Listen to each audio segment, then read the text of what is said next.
So who is Al Sharpton anyway? Who is this 33-year-old preacher without a church? A number of black New Yorkers as well. He is little more than a pudgy exhibitionist who can be counted on to show up, bullhorn in hand, at every racial incident.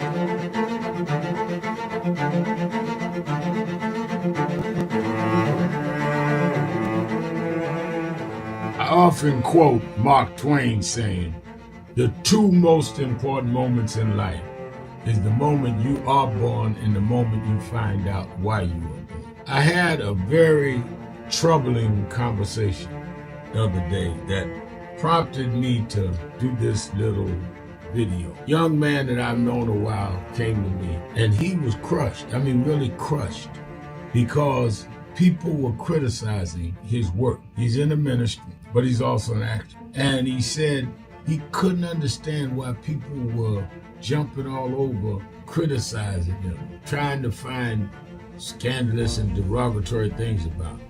And I told him, I said, you know, you very young. You don't know the road I've traveled. They call me everything but a child of God. A blabbermouth, a loudmouth, too flamboyant, an agitator, a racist, and I had to learn. Yeah, right. I was not defined by how others saw me. I was defined by how I saw myself and whether I was being true to myself. Some of you watching this don't like me. And it doesn't matter as long as I know what I'm doing. And I like me for being real. So I'm doing this video to say to you, whoever you are and whatever you do, you may not be in ministry or social justice, none of this stuff, but don't live your life worried about opposition or people that don't like you. You can turn that around. Use me as an example. The same people that call me a scam artist, a con artist, a sellout, or racial hustler and all, I kept going. And the people I respected started respecting and publicly embracing my work. When Coretta Scott King, the widow of Dr. Martin Luther King Jr., had this to say about Al Sharpton. A leader who has protested injustice with a passionate, unrelenting commitment to nonviolent action in the spirit and tradition of Martin Luther King Jr. And I am talking about your leader, our leader, the Reverend Al Sharpton.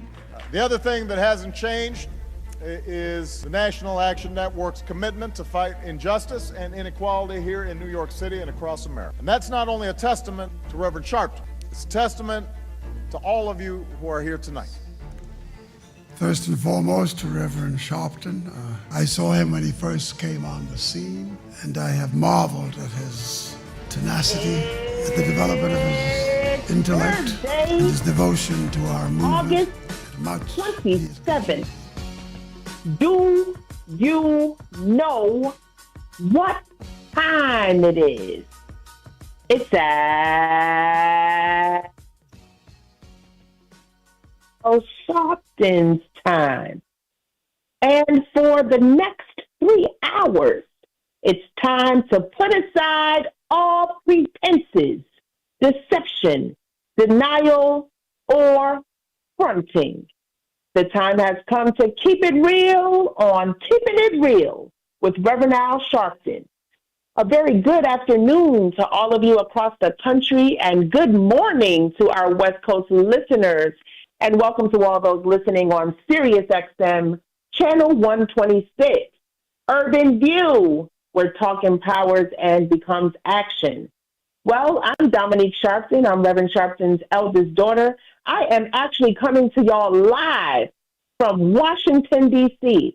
Reverend Sharpton and the entire NAN contingency from all across the country. We've got chapters pulling in from all over America as we will stand in unity and coalition on tomorrow for the March on Washington to defend the vote. I am here already in Washington, D.C., and I couldn't let this moment pass to address you all this afternoon as we're going to keep it real together. And you can certainly, as always, join in on the conversation by calling us at 1-877-532-5254.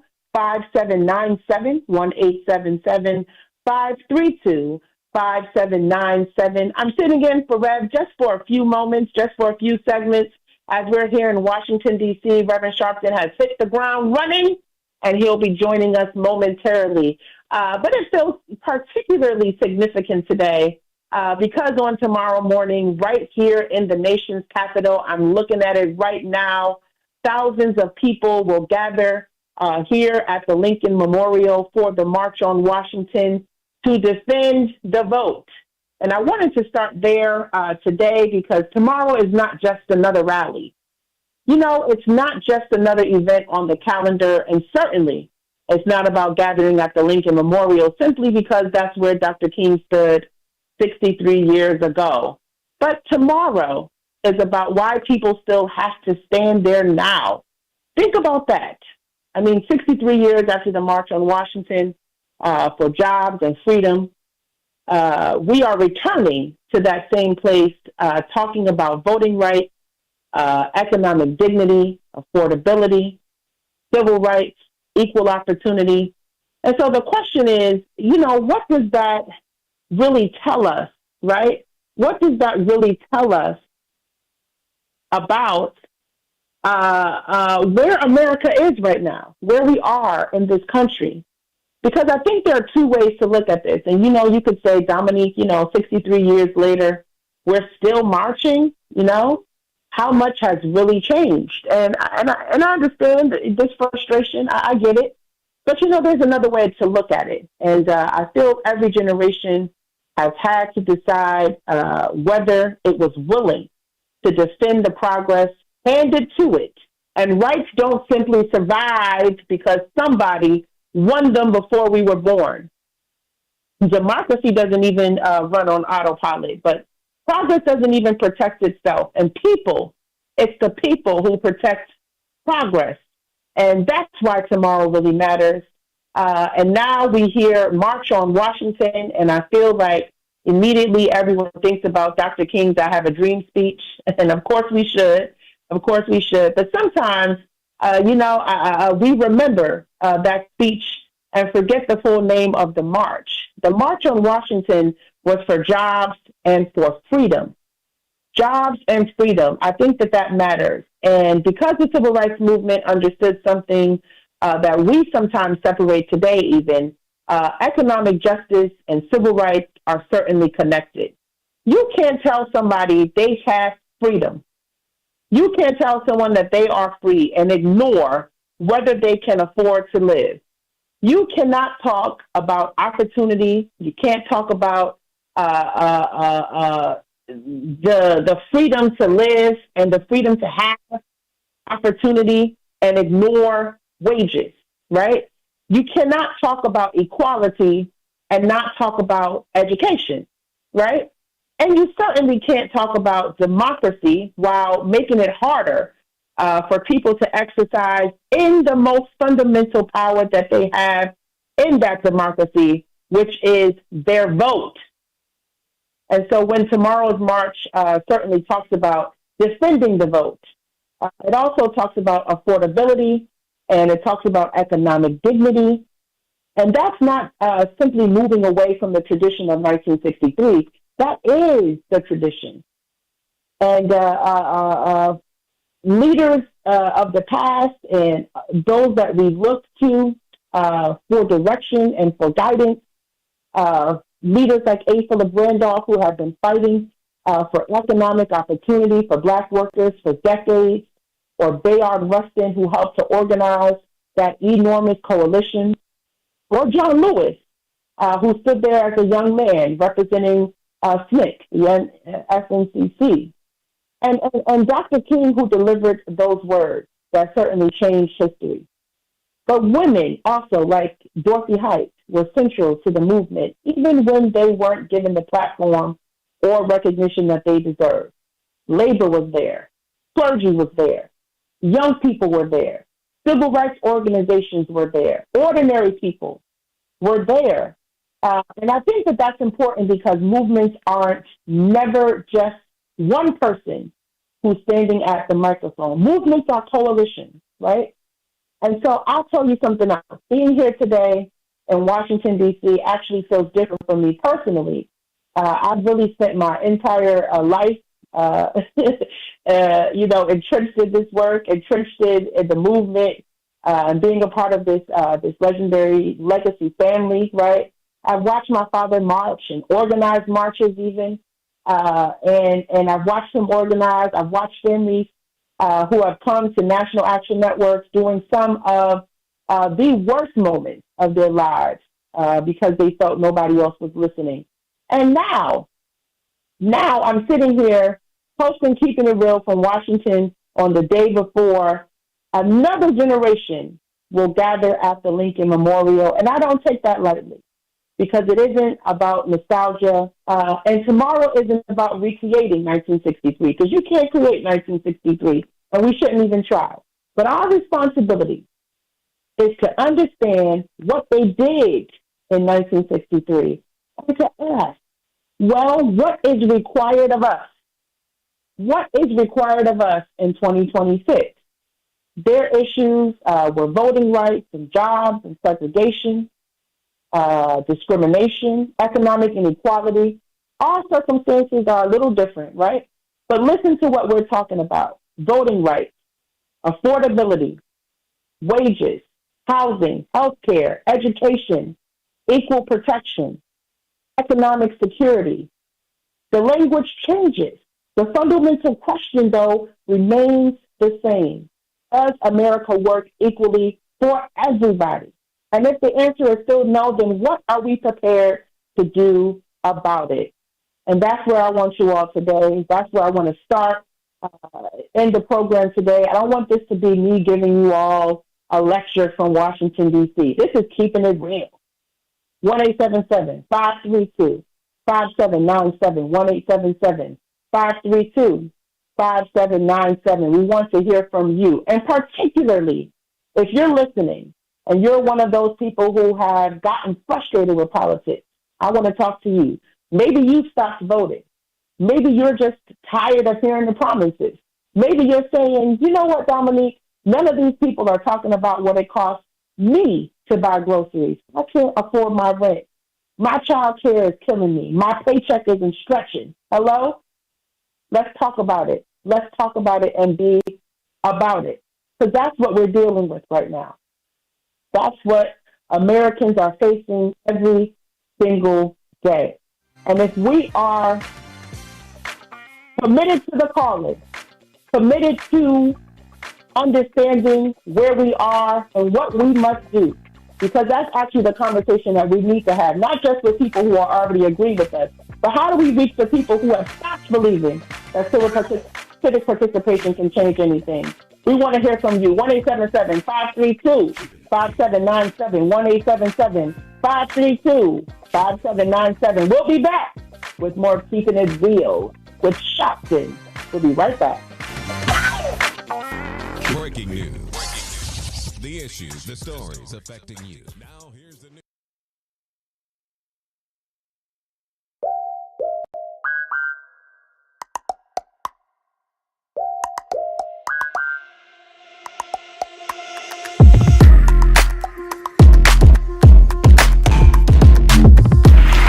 This is a house of justice.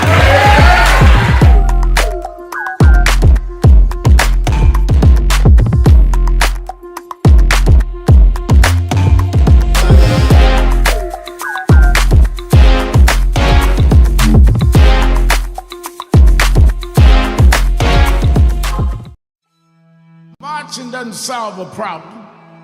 Marching exposes a problem. But if somebody don't expose the problem, then nobody gonna solve a problem that you haven't forced them to deal with.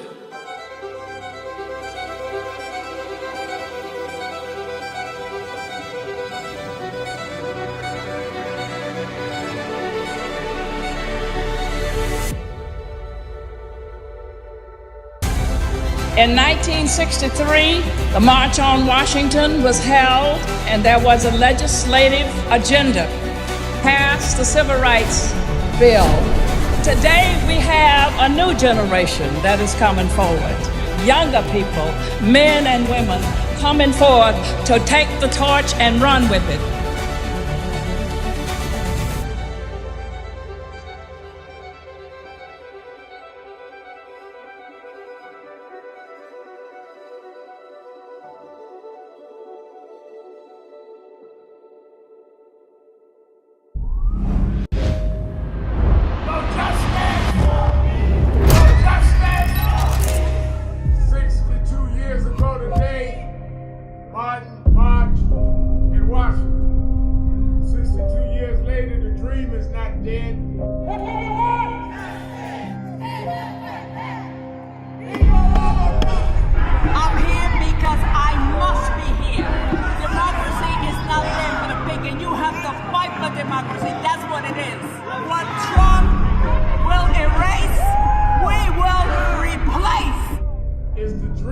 In many cases have reversed and tried to turn it into a nightmare.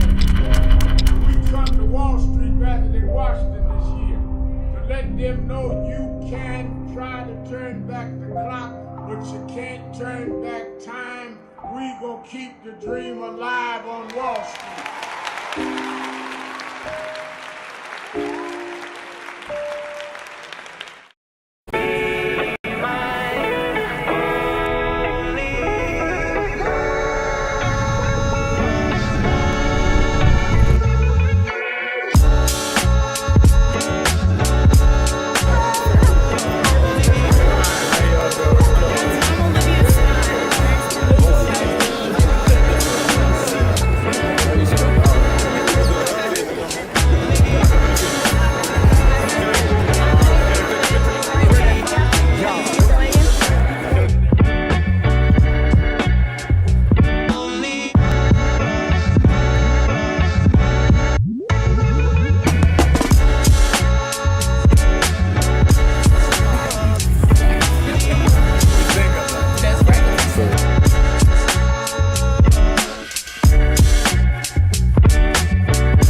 Look at everything. I went a couple of nights to go to the Knicks game. They lost. Last night I said, I'm not even going down there. I'm going to go to bed. I got to buy the Hampton on Chicago. And by halftime I said, man, they ain't going to win this game. They down 29 points.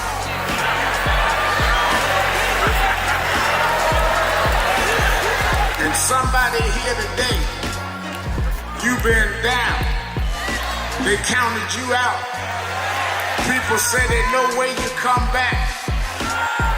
But I come to tell you, don't quit. For there's another half to play. And God will take you and let you win when the odds are against you. I know they're talking about you, but preach anyhow. I know sometimes the pews are empty, but preach anyhow. And when you get up almost where you could win, I looked at it last night and Brunson took the shot. It looked like it was going in to win the game, but the shot hit the rim and all hope was gone. But then an African named Boy OG just stretched through the crowd and he kicked in the winning shot. If you hold on, God will tip your win.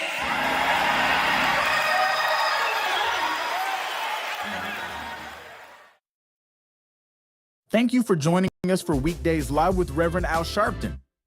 Take the time to share this broadcast right now. Tell your friends it's time to keep it real with Reverend Al. Comment your questions now in the chat or call Reverend Al Sharpton directly on air at 877-532-5797. Now stay tuned for Reverend Al. This is Reverend Al Sharpton. As you watch the broadcast, support National Action Network. Go to www.nationalactionnetwork.net and be involved.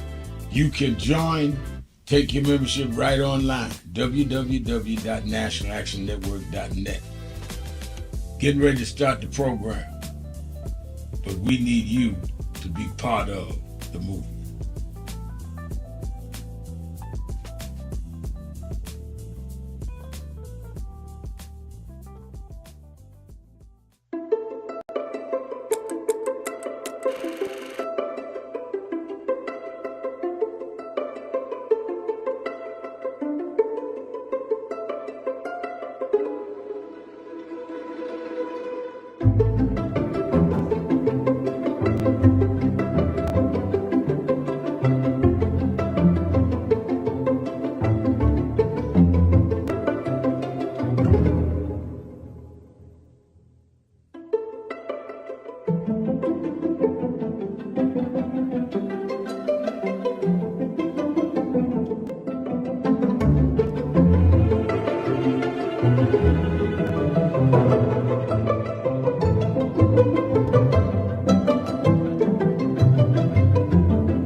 Keeping it real.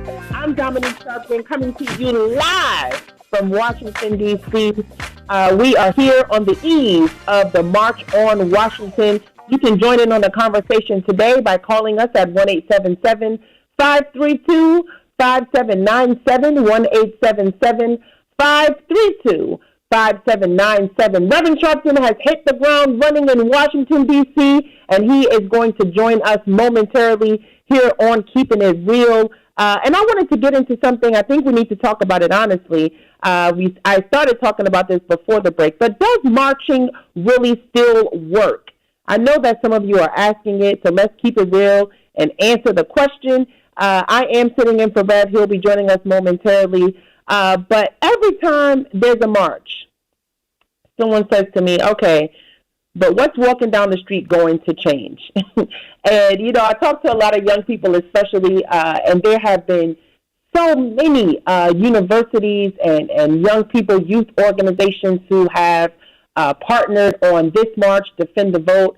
It's been astonishing to see how many young people are standing up in this moment, are raising their voice, are being really being about it and about this work. This work is not easy, and this work is not for the complacent. This work causes you to get involved, get into the action. And so I've been seeing so many young people joining us, not only here in Washington, D.C., but joining the cause, joining the coalition, understanding what time it is, right, in this country, and what we must do to stand up and elevate the causes that we want to see change and progress in the right direction. And no, a march is not the entire movement, right? A march is a tool. It's an organizing tool. It's a visibility tool. It's a coalition building tool. It's a pressure tool. And historically, I feel like successful movements combined protests with litigation and legislation, voter registration, right? Economic pressure and organizing, and also sustained public attention. Selma wasn't powerful because people walked across a bridge. It was powerful because what happened on that bridge forced America to confront voter suppression and helped to create momentum for the Voting Rights Act. The Montgomery bus boycott wasn't successful because people simply refused to ride buses for one afternoon. They sustained that action for more than a year. The action has led to somewhere. That's the point. And this is why I like something organizers have been emphasizing about tomorrow. This isn't supposed to be simply a commemoration. It's a mobilization. There is a difference. There is a difference. Commemoration says, look at what they did. And mobilization says, what are we going to do? And I think that sometimes, we've made the civil rights movement too comfortable, right? We put Dr. King on posters. We quote the parts of his speeches that everybody likes. We celebrate the victories, right, after we already know how the story ends. But living through a movement is uncomfortable. People disagree. People criticize the strategy, right? People tell organizers they're just asking for too much. People say now isn't the right time. That is not new, right?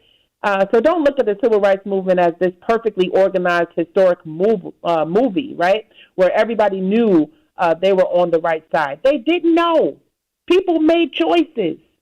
And tomorrow people make another choice. Do I participate? Do I vote? Do I organize? Do I speak up? Or do I decide that none of it matters? And here's another distinction that we need to make, because voting is not the finish line either, right? Sometimes we talk about voting like, oh, just vote. Everything's going to be okay. No. Voting is how citizens hire people to exercise governmental power. Then you've got to hold those people accountable. So you vote, you organize, you attend meetings, right? You call elected officials, you challenge policies, you protest, right? You educate, you build organizations. That's democracy. So defend the vote can't simply mean that everybody go vote and then go home. It has to mean defending people's ability to vote. It has to mean making sure that their vote counts. It has to mean making sure that communities have representation. And then I think demanding that government respond to the people who put officials into office. So let me throw it to you. Do y'all believe marches still work? Don't give me the answer you think you're supposed to give me. Keep it real. And if you think we've marched enough, tell me why. If you believe that marches are necessary, tell me what needs to happen after everybody leaves Washington, D.C., because that's actually the more interesting question. What happens August 29th, right? What happens September 1st? What happens 6 months from now? 1-877-532-5797, 1-877-532-5797. Let's go to Ray, listening to us on Cincinnati on the Buzz. Ray, you're keeping it real. Good afternoon. Dominique Sharpton, how's it going? All right, how are you? I'm good. Let me say this. I never understood why voting is the hardest thing to do for a lot of people, especially black folks. There's a voting poll within 5 or 10 minutes of your home, but you would rather go to a mall that's 25, 30 minutes away, or to a movie that's 40 minutes away, or to a club that's 30 minutes away, rather than go someplace for 5 or 10 minutes away to improve your life. I want to comment on the common sense voter. Now, I saw J.D. Vance last week. He was at a rally for small businesses, and these small businesses are in trouble.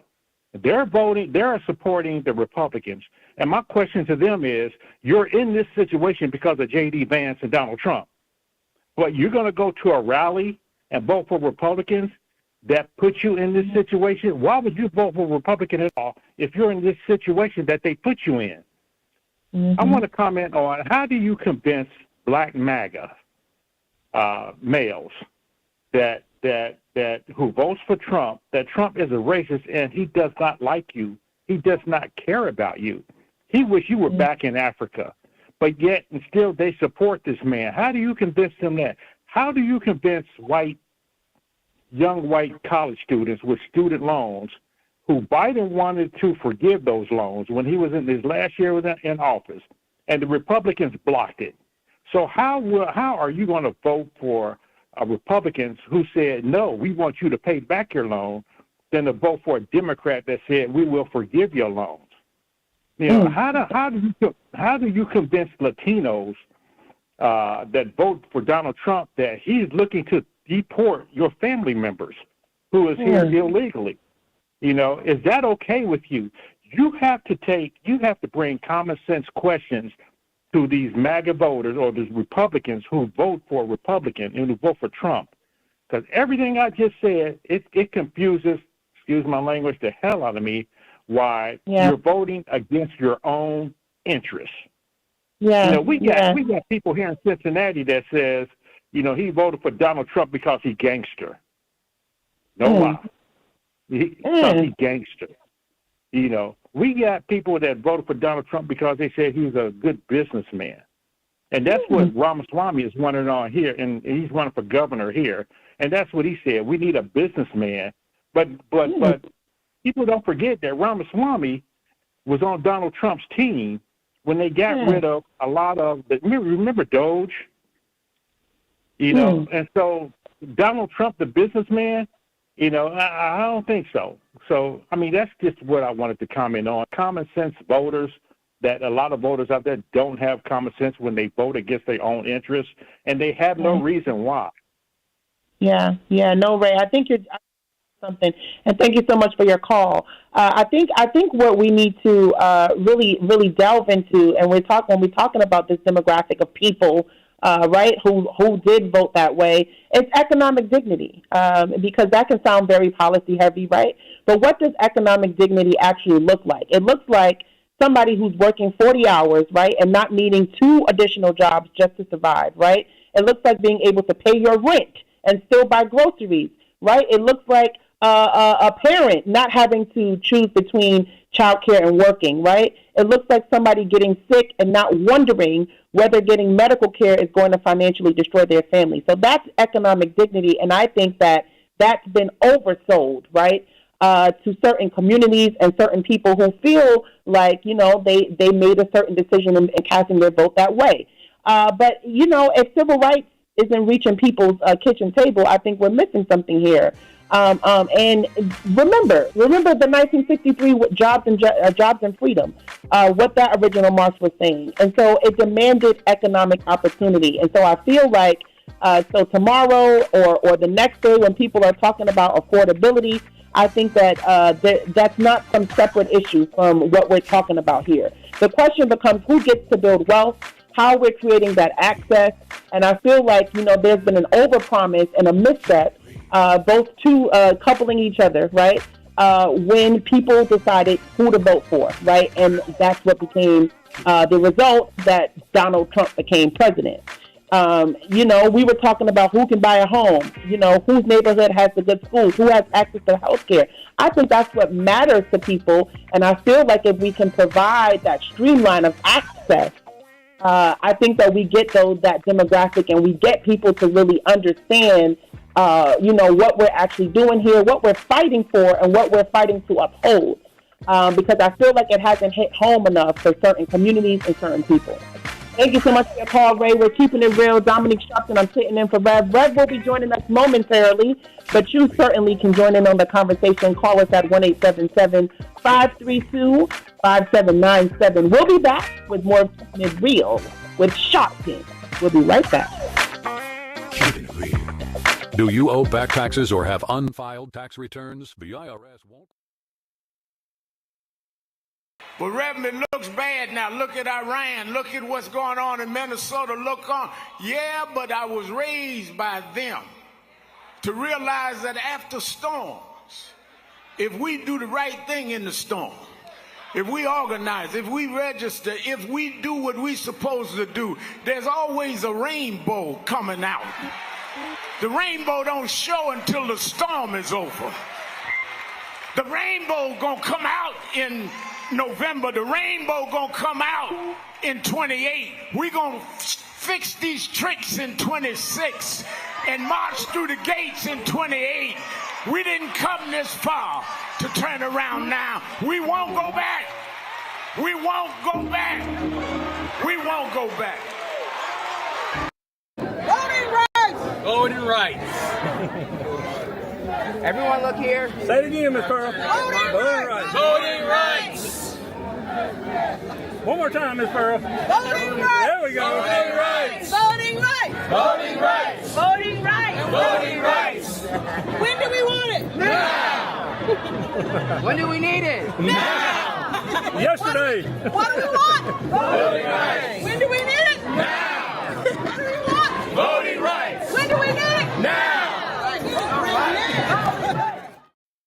Some of you forget where you come from and forget how you got there and act like you got there because you were qualified or that you had a good resume.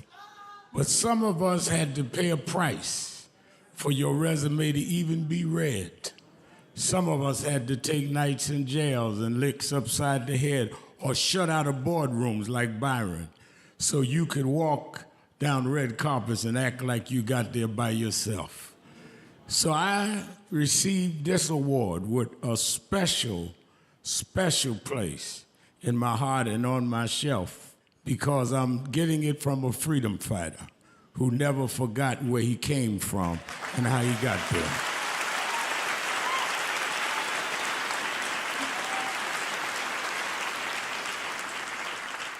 Yes, we've come a long way. We've had now a black president and now a black vice president. But we still can get shot down and have to march to get a case in court. We still can get shut out of boardrooms. We're still doubly unemployed in a good economy. So we're going to have to keep marching. And I thank not only my family, a mother that raised me by herself, but I thank that lady at the end of the march that knows she won't be on TV that night and knows her name will never be in the paper, but she believed in me enough to get at the end of the line and make me look good. Because Dr. King used to say, if you call a march and no one shows up, you just going for a walk. And I want to thank those that marched with me. 32 years ago, here in Los Angeles, we marched. And then many years later, with George Floyd and others, we're still marching. And I'm going to keep marching. I'm going to keep agitating. And I'm going to keep going.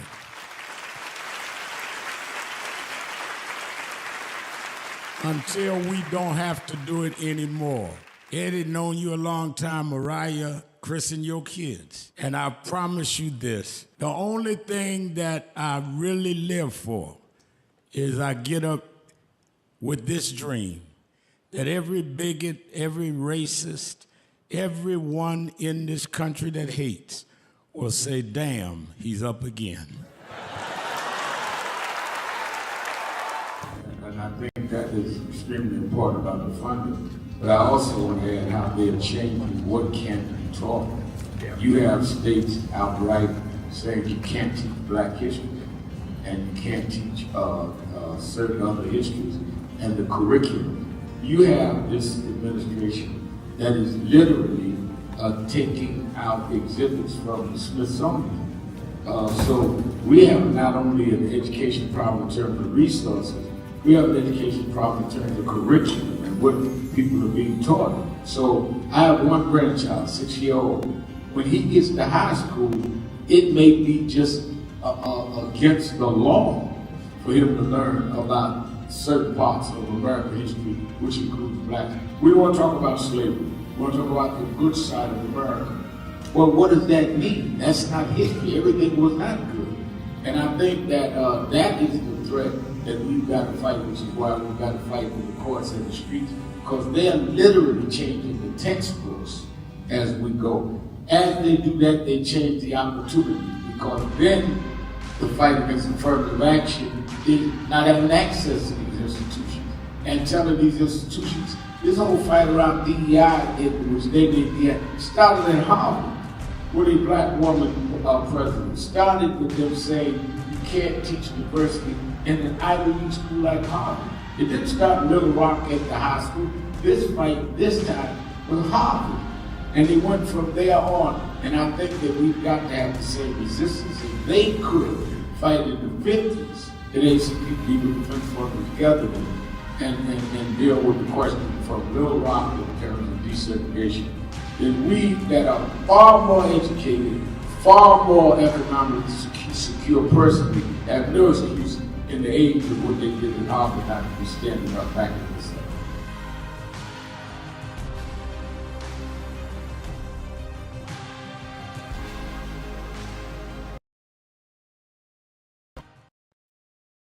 So we are fighting. That's why I said to deal with this DEI situation, you must be disciplined and do studying, because unless you do structural change, we'll keep coming right back to this over and over again. I spoke Wednesday night at Yale University, and I told them students, some of those brightest students in the country, Yale, Harvard, I spoke at Yale, and told them there is a structural problem, which is why Trump and Vance and President Elon Musk, they can come in and put us backward because the structure was never corrected. They walk in the door and say NDI, because structurally they can make that stand. We've got to break the corporate world from doing it and then straighten out the structure of how this country is.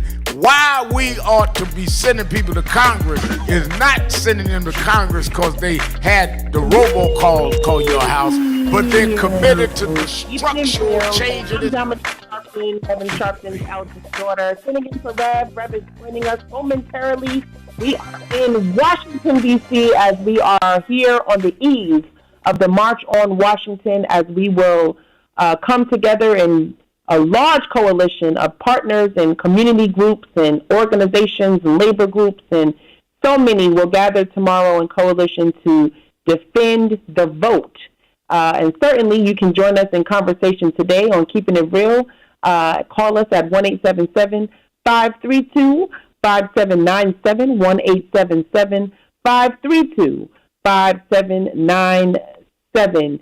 We will be joined, as we are every Thursday, momentarily, by Attorney Jennifer Jones Austin, as we are really, really interested and waiting to speak with her as we continue to mobilize and build and really understand in all actuality how legislation and civics really affects a lot of the issues that we're fighting for and standing up for. And certainly, if we are talking about healthcare or education or voting rights, there is a connection, a direct connection between mobilizing and what organizing looks like, and how that affects legislation, and how that affects how our issues actually get transferred into an actual law or policy or some type of thing that we know we can have sustainability and making sure that these rights are protected and continue to be and speak for us, and no matter where we are in the country and what community we reside in.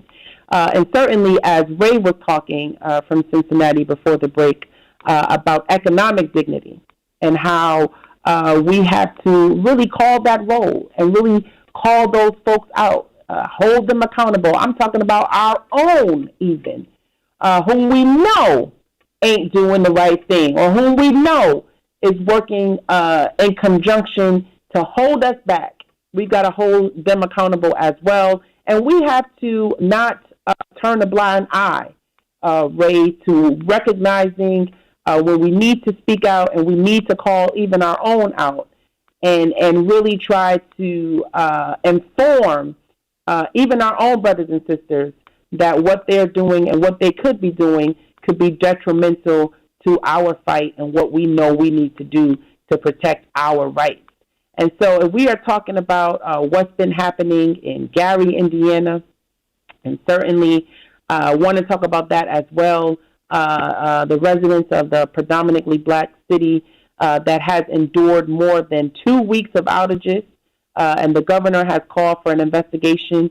And going from Washington to Gary, Indiana, you might say, well, what does an electricity outage in Gary have to do with the March on Washington? Well, it has everything to do with it, because civil rights is ultimately about a basic question. Does the government and do these institutions that serve the public value every community equally, right?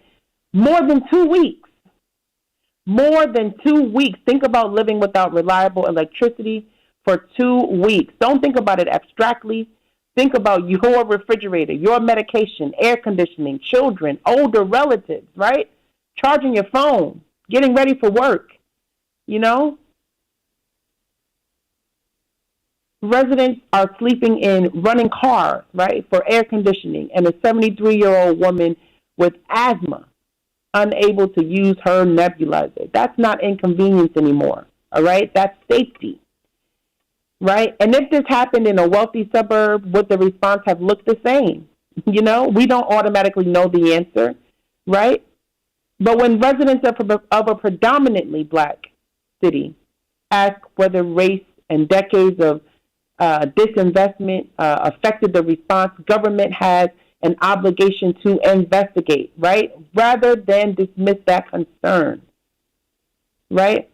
So who gets urgency in America? Whose problem becomes an emergency? Whose neighborhood, right, gets that immediate attention? Whose suffering gets normalized, right? Infrastructure is a civil rights issue, and environmental justice, also a civil rights issue. Reliable utilities are an economic justice issue. And that's why tomorrow's march can't only be about what happens inside the voting booth, right? The reason the vote matters is because the vote determines who has power over decisions like these. 1-877-532-5797. Let's go to Don, listening to us in New Orleans. Don, you're keeping it real. Good afternoon. Very good afternoon, Dominic. Can you hear me? Yes, I can. Okay. Well, great. And yes, you had asked questions, several questions. I'm going to be brief. Marching is a part of the equation and not just a form of expression. Now, if you look in and I think the late Bob Moses, for understanding how to register sharecroppers in Mississippi to vote and teach a high level of mathematics. He had the algebra project. Remember that? And when you look at mathematics, algebra, especially algebraic expressions, an equation and an expression are two different things, separated by what? An equal sign. Okay, so when we look at the generations, let's look at generation. They name them generations after variables, which are part of algebra in mathematics, algebra. Okay, generation X, you had generation Y, you had generation Z. That's the three generations that's starting at 18 years old, eligible to vote. So those X, Y, and Z are all variables. They have an unknown value. Okay, and they're the least likely to vote. Voting, marching is a part of the equation and not just an expression. First Amendment gives you the freedom of speech. That's a form of expression. But form of expression and the First Amendment is a part of an equation. So, yes, we have to understand that, and if you look at the baby boomers, the wealthiest generation, if you will, and the silent generation, which spoke softly but carried a big stick, they were very active in voting. They demanded the right to vote and petition and select those in government, not just voting for those in office, but voting as part of the equation was to have a fast seat at the table when it comes to government contracts, when it comes to the high quality of life in our communities and for services and stuff. And so as I close, that's what we have to understand when we talk about a higher order of thinking and bringing our best minds. I know we have plenty of attorneys volunteering doing pro bono work, but we also need to have the mathematicians in our midst to understand the profound effects that government and these groups use mathematical equations to eliminate us or to isolate us. And so, as in Gary, Indiana, when being in New Orleans, we experienced a number of storms on the Gulf Coast, but states utility personnel will will come and offer their services. So if you're in New Orleans, you have utility service from Florida and the surrounding states, utility linemen, very, very valuable people in the area to get utilities and power lines and trees to get us back. So I'm surprised that Illinois and Michigan and all those surrounding states haven't had the utility personnel, the electric companies, come to help assist Gary, Indiana. But yes, marching is a part of the equation and not just an expression.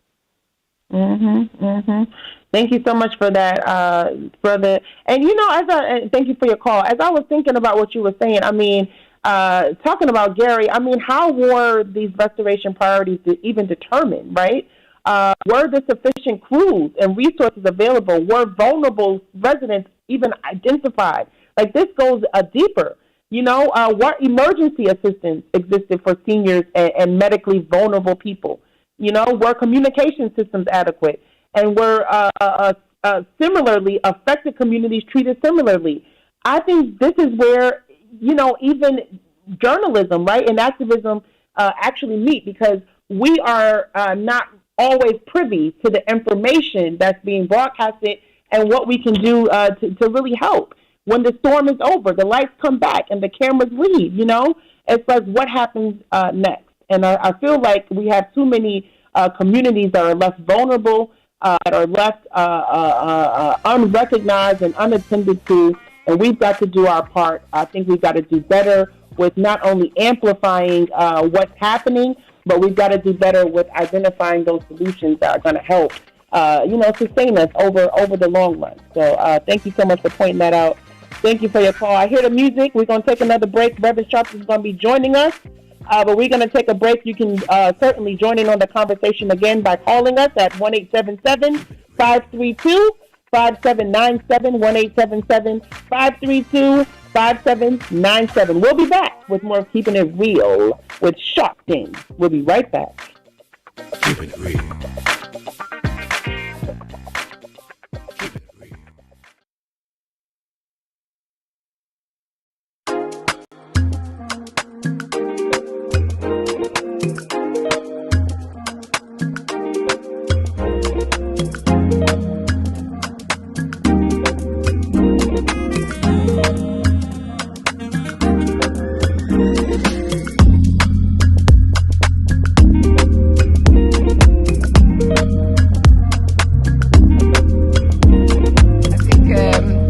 First, I want to thank you personally for writing a foreword to this book, Reverend. I wanted to write a book that was different from the many books that have been written about my dad, which about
When he came to go speak at the UN, he said, "I'd first go to Harlem to see those that fought for me." Oh, that's nice. Yeah, we keep it hung up in the house. It's a great photo.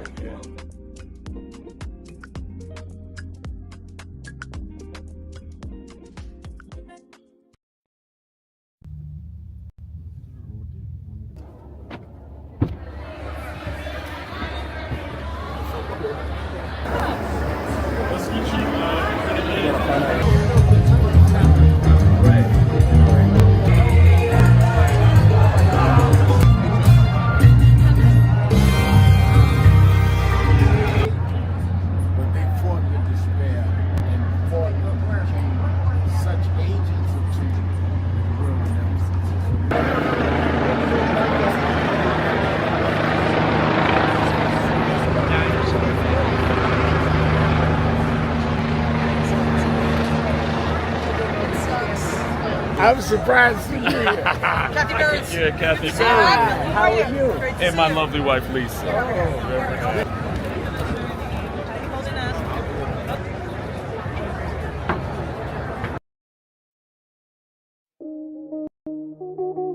It is really a intersection of both emotions, because when I was 11 or 12 years old, so I watched the news a lot and I became enthralled with the image of Adam Clayton Powell. I was around 11 and I convinced my mother to let me come up to this church to see Adam Clayton Powell. And in those days, people in Brooklyn used to say it's dangerous to go to Harlem. And folk in Harlem used to say it's dangerous to go to Brooklyn. Now, to 135th Street, and I came, sat right back there, and Adam Clayton Powell walked down this platform.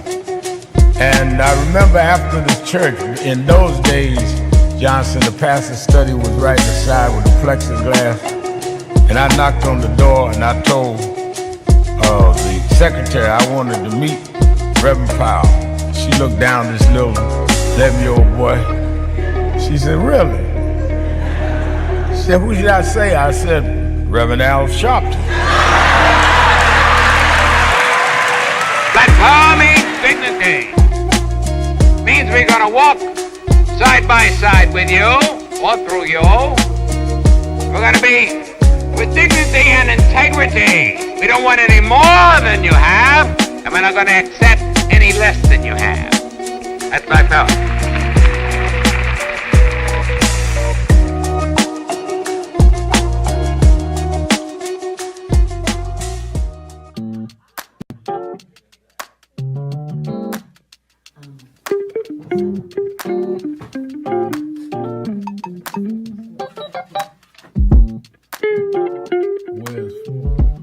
I see I'm in today's New York Times word puzzle,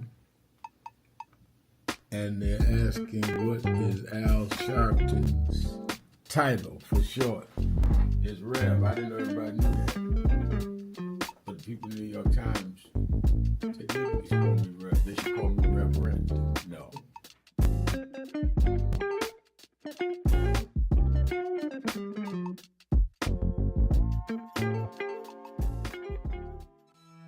Marching doesn't solve a problem.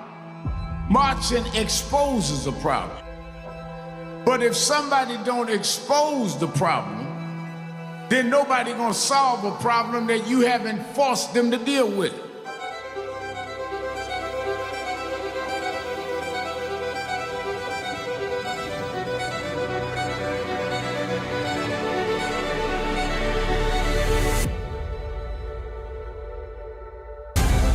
In 1963, the March on Washington was held, and there was a legislative agenda, passed the Civil Rights Bill.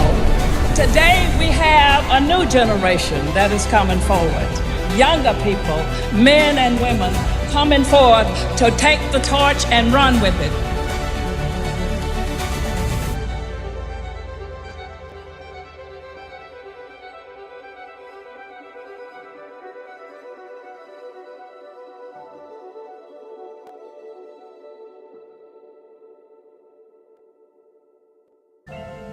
I thank God I was blessed to have both in my life.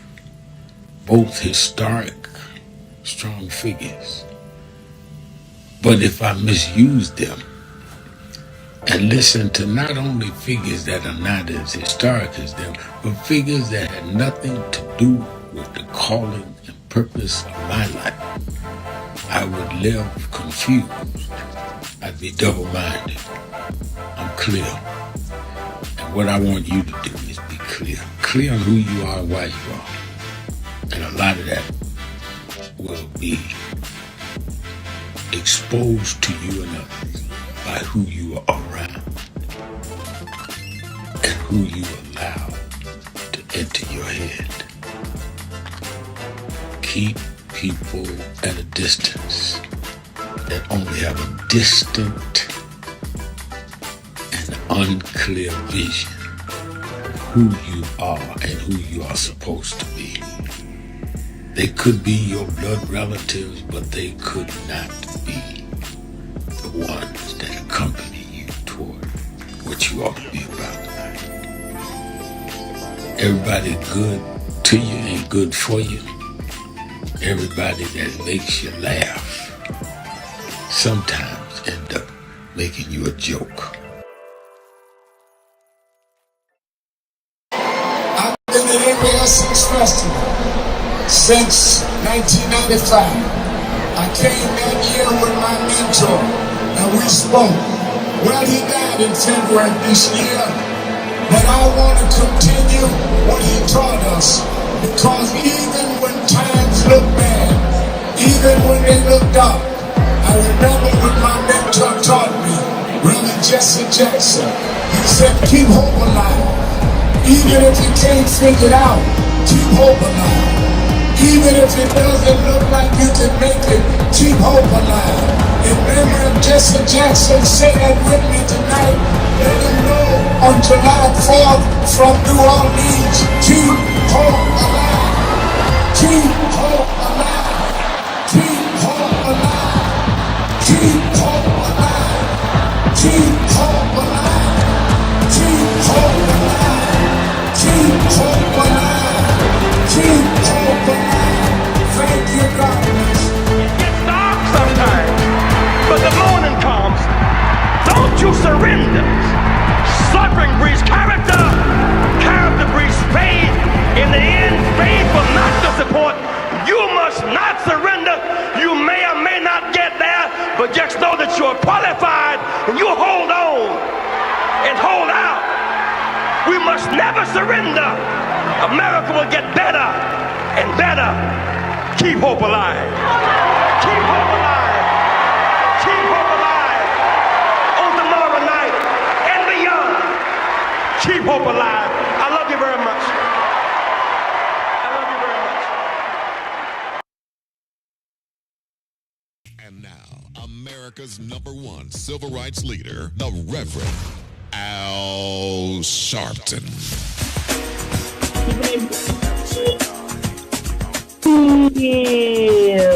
Keeping it real. It's Dominique Sharpton. I'm Reverend Sharpton. Reverend Sharpton is going to be joining us momentarily, as well as Attorney Jennifer Jones Austin, as it is Policy Thursday, right? But we are keeping it real, and certainly you can join in on the conversation today. You can call us at 1-877-532-5797, 1-877-532-5797. We are here in Washington, D.C., where we're coming to you live on the eve of the March on Washington, where on tomorrow we will stand up to defend our vote. We will stand up to defend the issues that we care about. We will stand up to defend our rights. And we will stand up with a strong coalition. There's a lot going on, ladies and gentlemen, and we want to, of course, be in tune, be educated. We want to talk about it. We want to be actively involved, right, in what we know and believe. And we want to, of course, continue to work towards fighting and standing for the progress that we know we need to move forward. There's a lot going on, and I want to also talk about, as we are hearing more and more about these suspicious deaths of American Black people across the country. And the Legal Defense Fund has announced that they have written Congress and the United Nations bodies seeking investigations into this series of suspicious Black deaths and potential racial bias and whether state and local authorities adequately investigated them. Now, the Legal Defense Fund is calling for a congressional commission and also an independent examination, not really declaring that every death had the same cause, but as we were talking about, Nolan Wells and so many others, there's another story that I don't want us to rush into or rush through, But I want to be very precise about this because we're talking about people's lives and also how families have had to continue to grieve. And the Legal Defense Fund is calling for this congressional and international scrutiny of a growing number of suspicious deaths, right, of Black people that have been happening around the country. But the distinction, I feel like, is asking for an investigation. It's not the same as really declaring what happened. And so it's asking authorities really to establish what happened thoroughly, right, and transparently, and also independently. But as Black Americans have historically and historical reasons to really care deeply, I think, about whether suspicious deaths receive serious investigation. This country has a documented history of racial terror, right? Lynchings were sometimes ignored, deaths haven't been properly investigated, families ain't been given answers. That history doesn't really prove what happened in any individual contemporary case, but it absolutely explains why transparency matters, right? And that's the responsible position. It's not conspiracy or dismissal or the evidence or the investigation. It's transparency and accountability, right? And should this level of investigation depend on who died? Of course not. I feel like every family deserves to know, right, that authorities have treated the death of their loved one as worthy of serious examination as anyone else, right? As anyone else. And so here's why this national review I feel matters. I feel like on one case, it can be dismissed, right, as an anomaly, and in two cases, right, it can be called a coincidence. But if civil rights lawyers themselves believe that they're seeing this pattern, I feel like the responsible response really isn't to immediately declare that the pattern is real or to declare it is false or imaginary, right?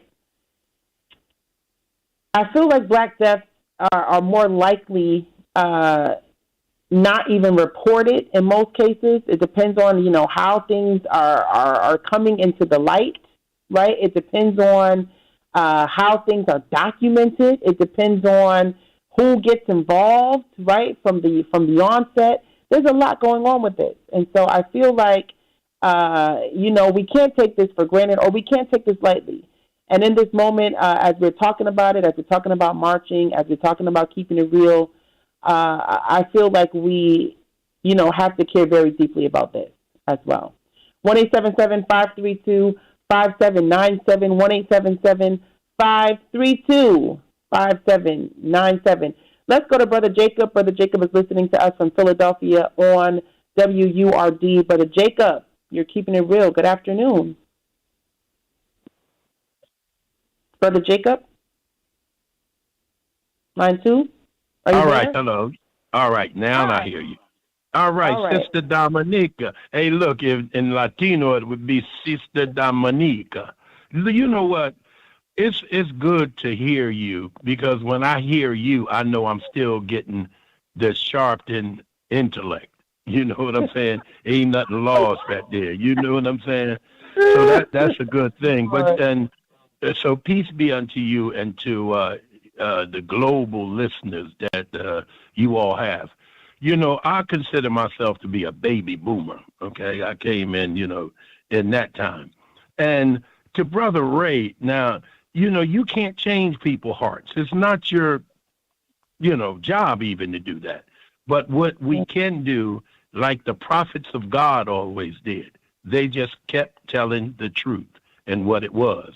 And then we got to pray on it and then get up off our knees and go to work, and we can't fail. And somebody was talking about, is marching relevant? Yes. And well, it shows you can show your presence. And that's why I prayed tomorrow. I told your father that I want it to be so big because this is Americans marching now. This is, you know how many labels that the people of America wear? And all over the globe, but they're American citizens paying taxes and everything. And I think that's what I pray it's going to be about. And I told your father that I pray it's so big that Donald Trump is going to have to rush the Truth Social and say that his inauguration thing was bigger than that, because he always going to do that, whatever. So that's what I pray we say, I mean. But, look at Sister Dominique, this stuff you're talking about, do you know that before Trump's leadership, the CIA, FBI, and everybody, they was giving reports on like terrorism, and they were saying the greatest threat came from inside America, and it was the white racist groups, right? And we're not surprised that, these incidents that keep happening, well, we ain't crazy. We already know that it's something up. I was a young musician traveling with Philadelphia international groups, and Harold Melvin and the Blue Notes was one of the groups that I traveled with. And they had the tune "Wake Up, Everybody," right? Now, imagine this, Dominique. They've been told people that it's better to stay asleep. Woke is bad. Are you kidding me, Dominique? They really think that the American people are going to fall for that.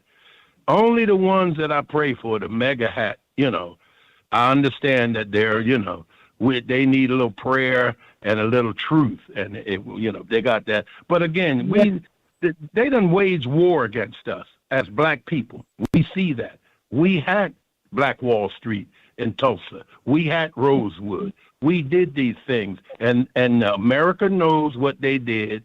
It's the same disrespect to this Constitution because they, in their racism, hate black people and others, and this is what they'll go to the extent to do. But America sees this, and tomorrow I pray that America show America that we're waking up, and we ain't gonna stand. Popeye. I'm a baby boomer. It was a cartoon Popeye. Your dad would know. And when he took a lot, he said before he opened up that can of spinach, he said, "I've taken all I could stand, and I can't stand no more." And then he would open up that can of spinach and start straightening things out.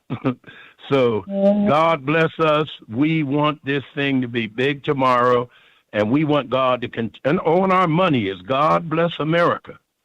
And we know God don't bless no mess. So thank you. Amen. Thank you so much. Thank you so much for your call.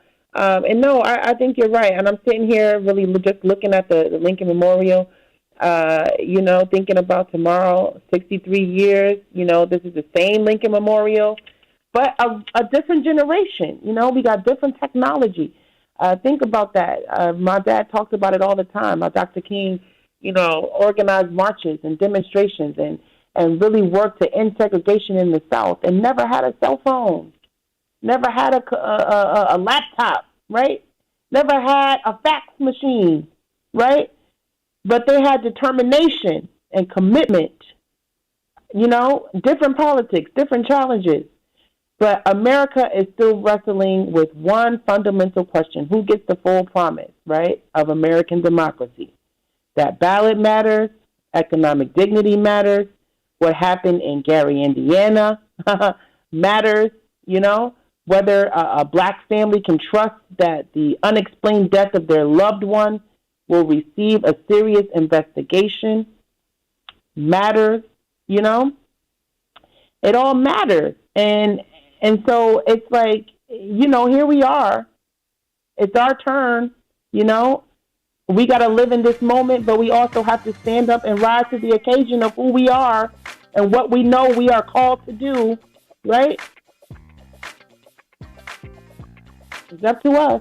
1-877-532-5797. It's Policy Thursday. We'll be back with Attorney Jennifer Jones-Austin, Reverend Sharpton, and you on the phone. If you want to join in on the conversation, call us at 1-877-532-5797. We'll be back with more of Keeping It Real with Sharpton. We'll be right back. Breaking news. The issues, the stories.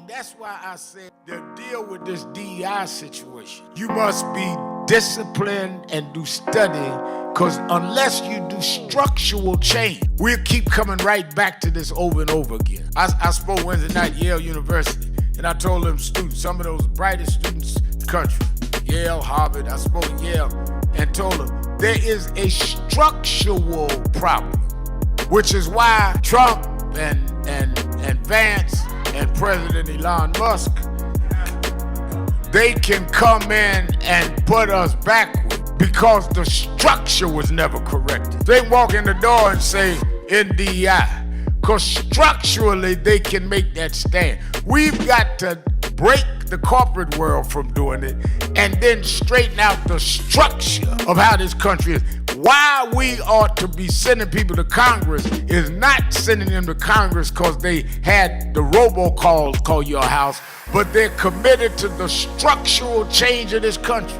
What Trump is successful on is playing on a weak structure, so he can make it go either way. It should not be so unclear that you can play the game either set away. It must be firm that you got to repair the damage done to the children of the slave and straighten out the structure that we are not 3/5 human. We are full human beings that built this country and never got paid. That's what reparations is.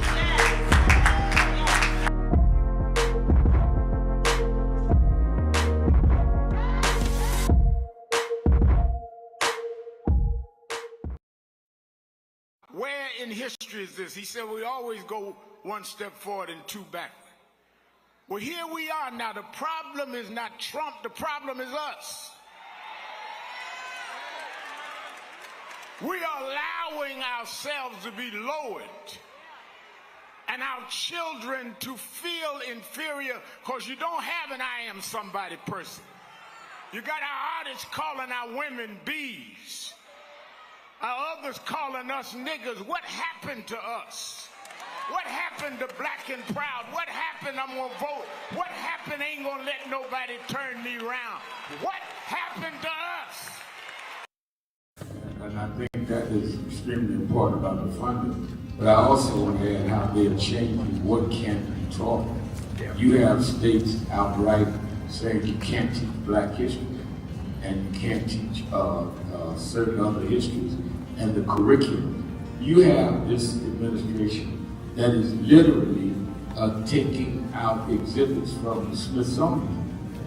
So we have not only an education problem in terms of resources, we have an education problem in terms of curriculum and what people are being taught. So I have one grandchild, 6-year-old. When he gets to high school, it may be just against the law for him to learn about certain parts of American history, which includes blacks. We want to talk about slavery. We want to talk about the good side of America. Well, what does that mean? That's not history. Everything was not good.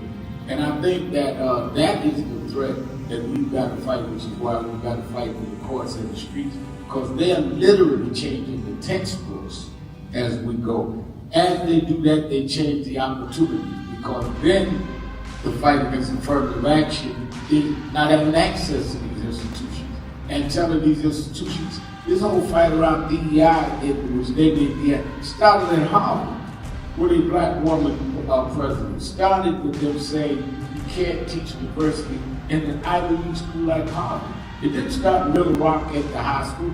This fight, this time, was Harvard.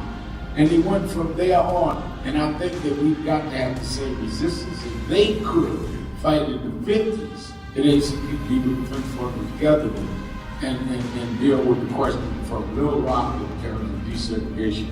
Then we that are far more educated, far more economically secure personally, have no excuse in the age of what they did in Harvard not to be standing up back in the South.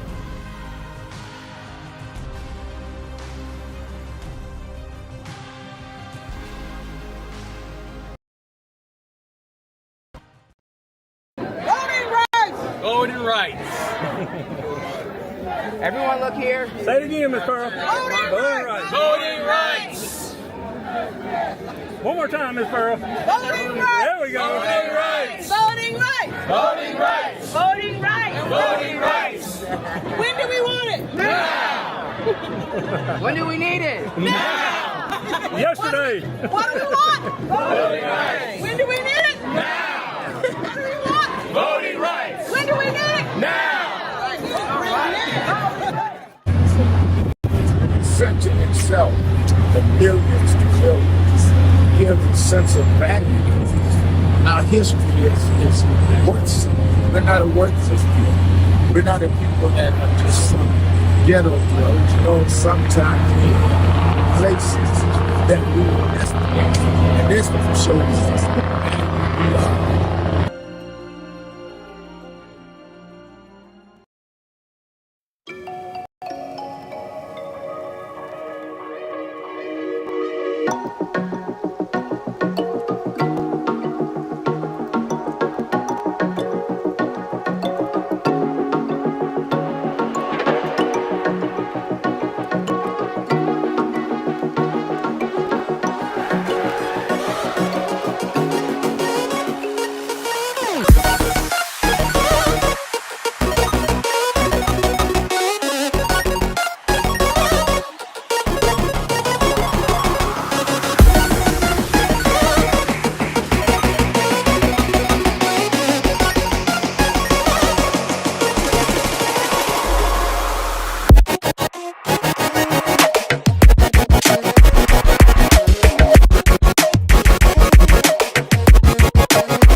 tuning in for the Reverend Sharpton is going to be joining us momentarily.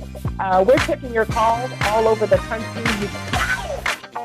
You call us at 1-877-532-5797, 1-877-532-5797. It's also Policy Thursday, and so we are joined by Attorney Jennifer Jones Austin, as we are every Thursday. It's always a pleasure. I know I don't have much time with you, my sister, but it's always a pleasure to join you and speak with you. Good afternoon. Happy Thursday. Attorney Jennifer Jones Austin, welcome back to Keeping It Real. Happy Thursday, and there's a part of me that wants to say happy birthday because I want to just keep celebrating you and all that you are. I know we're a few weeks beyond, but just you always put a smile on my face just when I think about who you are, how you show up in the world, how you move through the world, the differences that you're making in the lives of so many of us, and it's just always a joy when I get to spend a little time with you here on Keeping It Real. So, happy Thursday, and just happy ongoing birthday. Thank you, Mama. Thank you, my sister. You know that we're in Washington, D.C., where we are here on the eve of the March on Washington, where on tomorrow we will be joined by thousands of people who will come to Washington, D.C. to stand with us to defend the vote. And I know that, you know, you in your leadership capacity in many different ways have really helped to hone this moment, right, that we are standing together. I've been on Zoom calls all day yesterday with young people from different universities, Sister Jennifer, and different walks of life who are coming together, some for the very first time, right, to come to a march.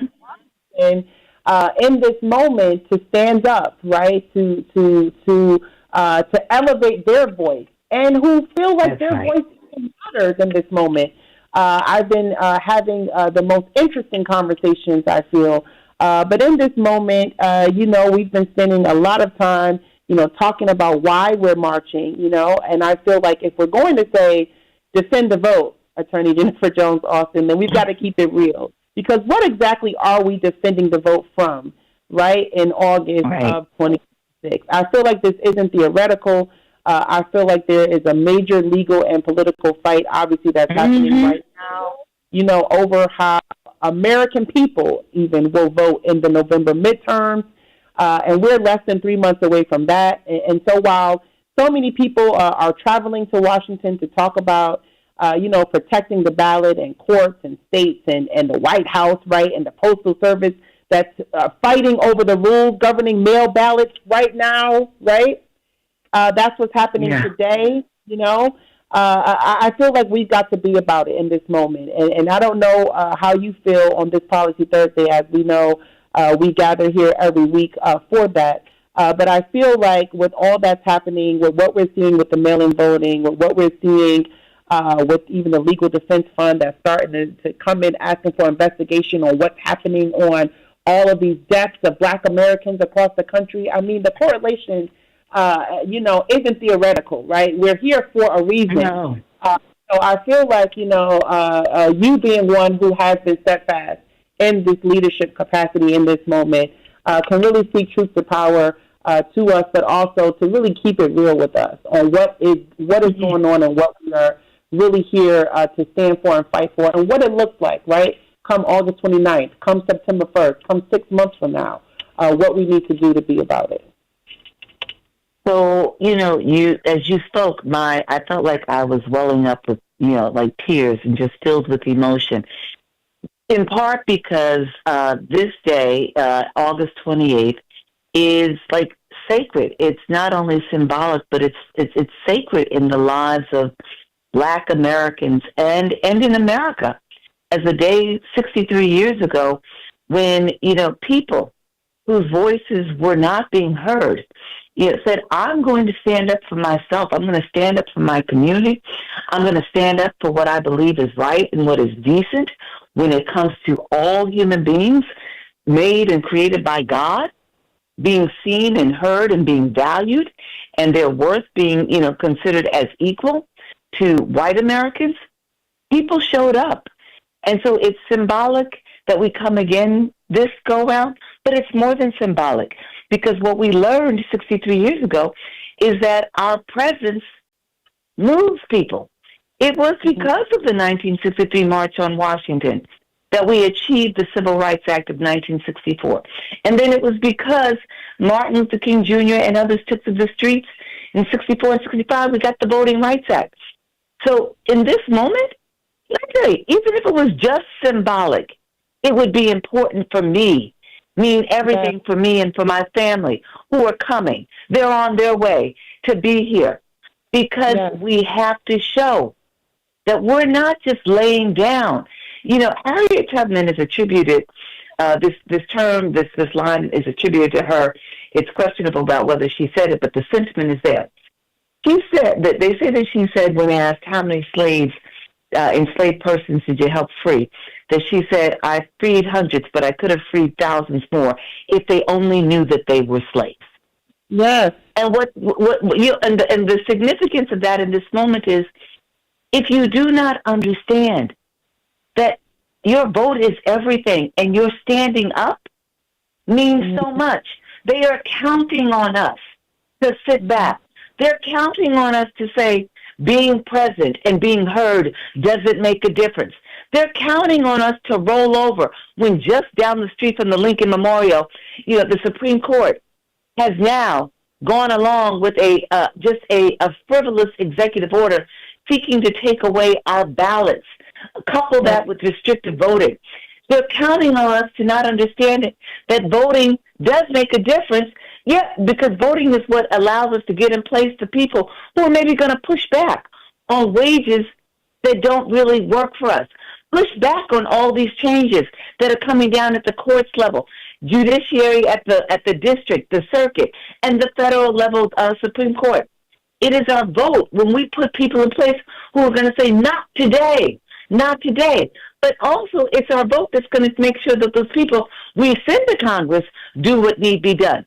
So if you don't think that your vote matters, and if you don't come down here and say, I'm one of these people who makes the connection between voting and education, voting and my job, my freedom, my Social Security, my health care, if you don't think it's necessary for you to say, you know what? Like, even if I'm but one of 20,000, I was still one of the 20,000.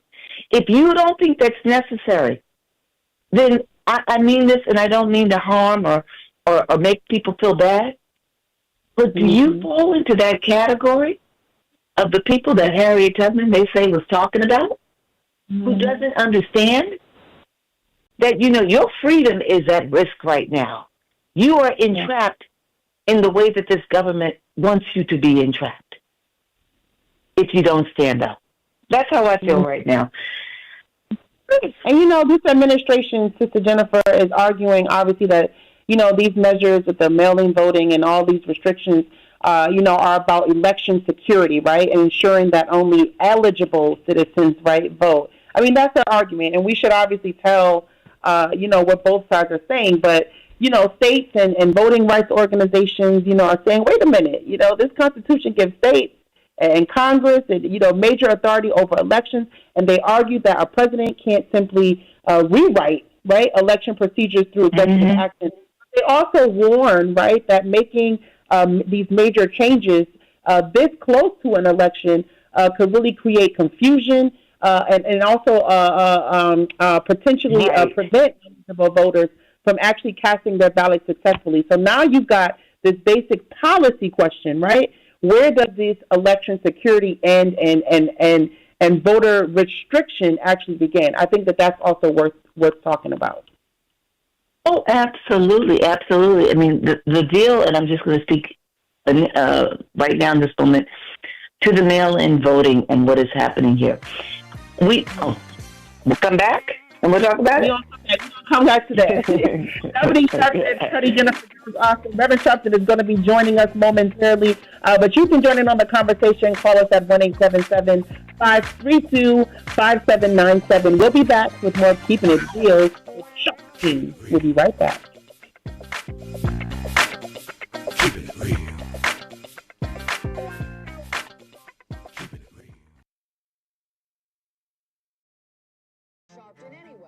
Who is this 33-year-old preacher without a church? A number of black New Yorkers as well. He is little more than a pudgy exhibitionist who can be counted on to show up, bullhorn in hand, at every racial incident.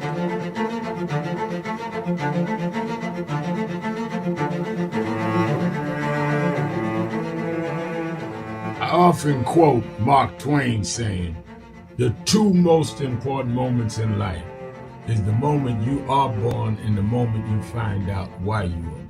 I had a very troubling conversation the other day that prompted me to do this little video. Young man that I've known a while came to me, and he was crushed. I mean, really crushed, because people were criticizing his work. He's in the ministry, but he's also an actor. And he said he couldn't understand why people were jumping all over, criticizing him, trying to find scandalous and derogatory things about him. And I told him, I said, you know, you're very young.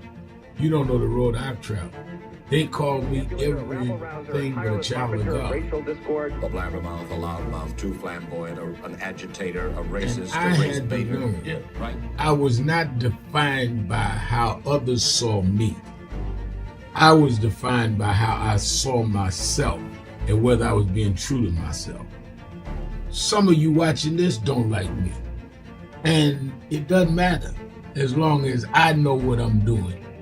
And I like me for being real.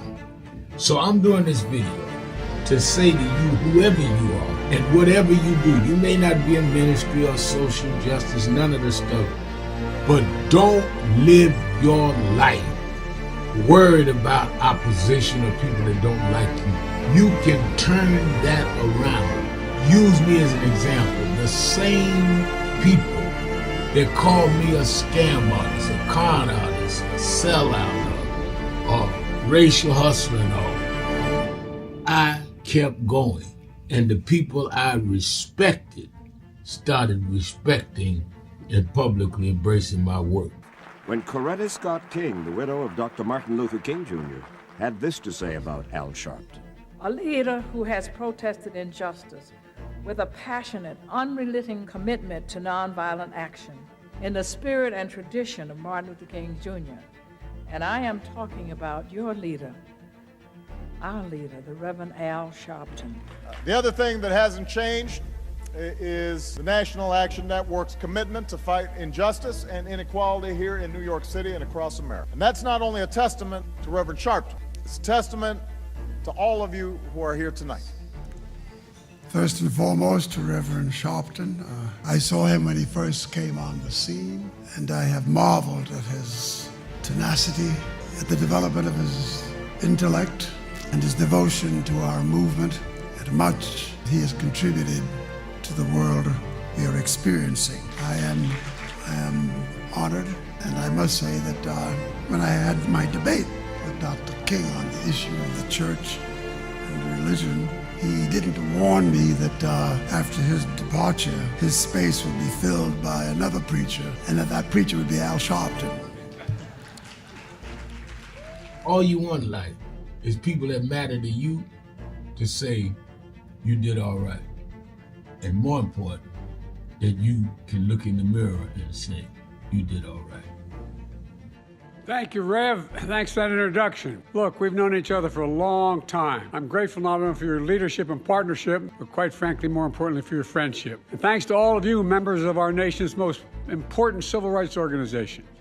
You have been, over all of your years, such an extraordinary leader. You are a voice of truth, a voice of conscience, a voice of practicality around what we must address and what we can do. And I thank you so much for your friendship. I remember that most of the youth around Al's age, he was about 12, wanted to be like Connie Hawkins, a great basketball player, legend, or Earl the Pearl, or Clyde Frazier. Al wanted to be like Adam Powell, a powerful preacher with a social justice gospel. He was very close to, at that time, to Reverend William Augustus Jones, powerful preacher and social justice advocate, and Reverend Gardner Taylor State right down the street, and Bishop Washington, whose church he came from, and Reverend Sandy Ray. He wanted to be like these giant preachers. He wanted them to have the edge, however, of the King's social justice dimension. He wanted to be like them, now he's one of them.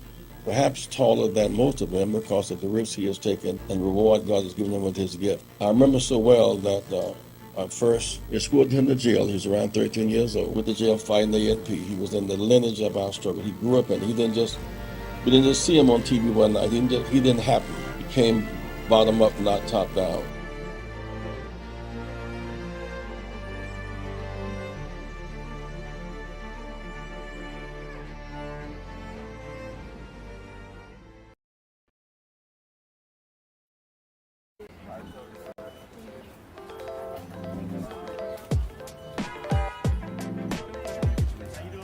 is such a pleasure to be here with Reverend Sharpton and this entire congregation on Juneteenth weekend to not only celebrate freedom, but recognize the work that is still to be done to ensure that that freedom is within the grasp of each and every New Yorker who has helped to build this city. Thank you for having me, as always.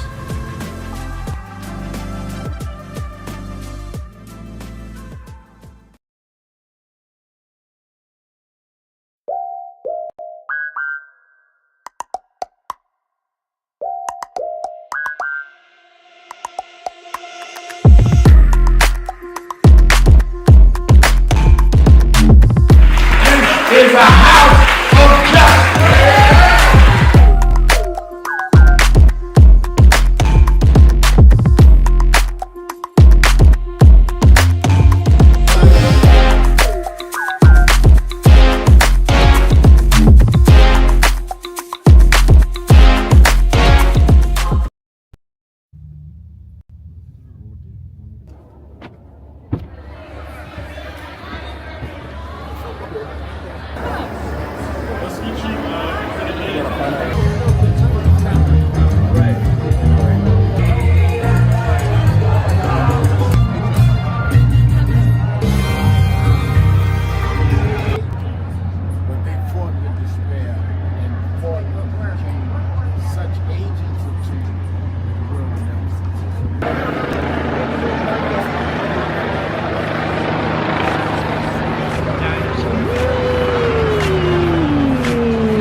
I'm Dominique Sharpton, Reverend Sharpton's eldest daughter, sitting in for the Rev with Attorney Jennifer Jones Austin, and we're taking your calls. You can join in on the conversation. Call us at 1-877-532-5797, 1-877-532-5797. Reverend Sharpton is in the house.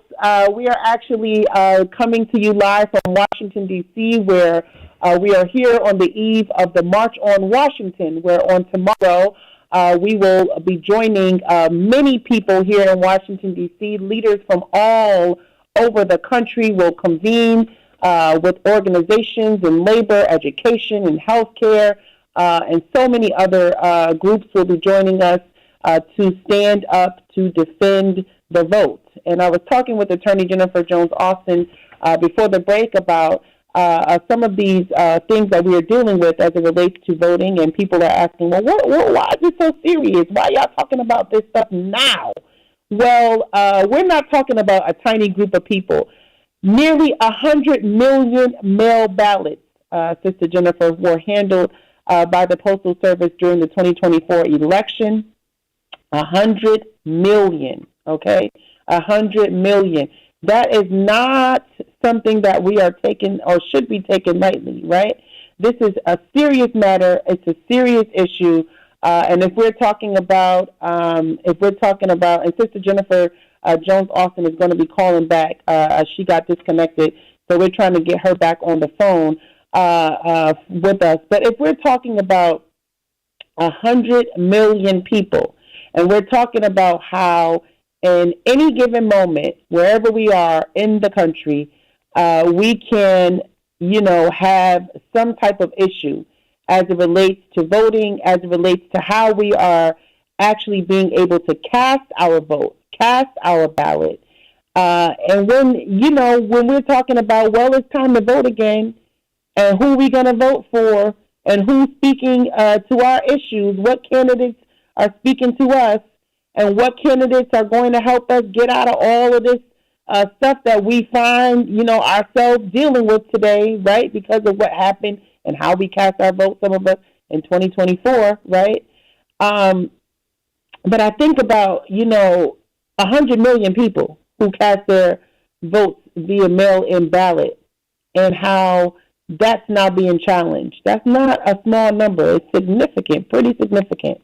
And we've got to really understand the crucialness of what we're dealing with across the country and how important of a threat this is to our democracy.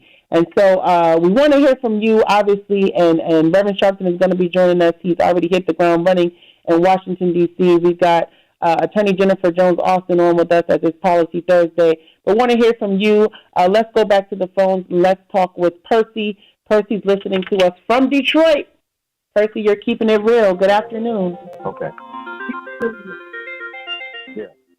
Hello. Yeah. Percy. Yes. How you? Okay. On the air. Yeah. You know what? I'm out here door knocking, campaigning for people to get out here and go vote. You know, my brother.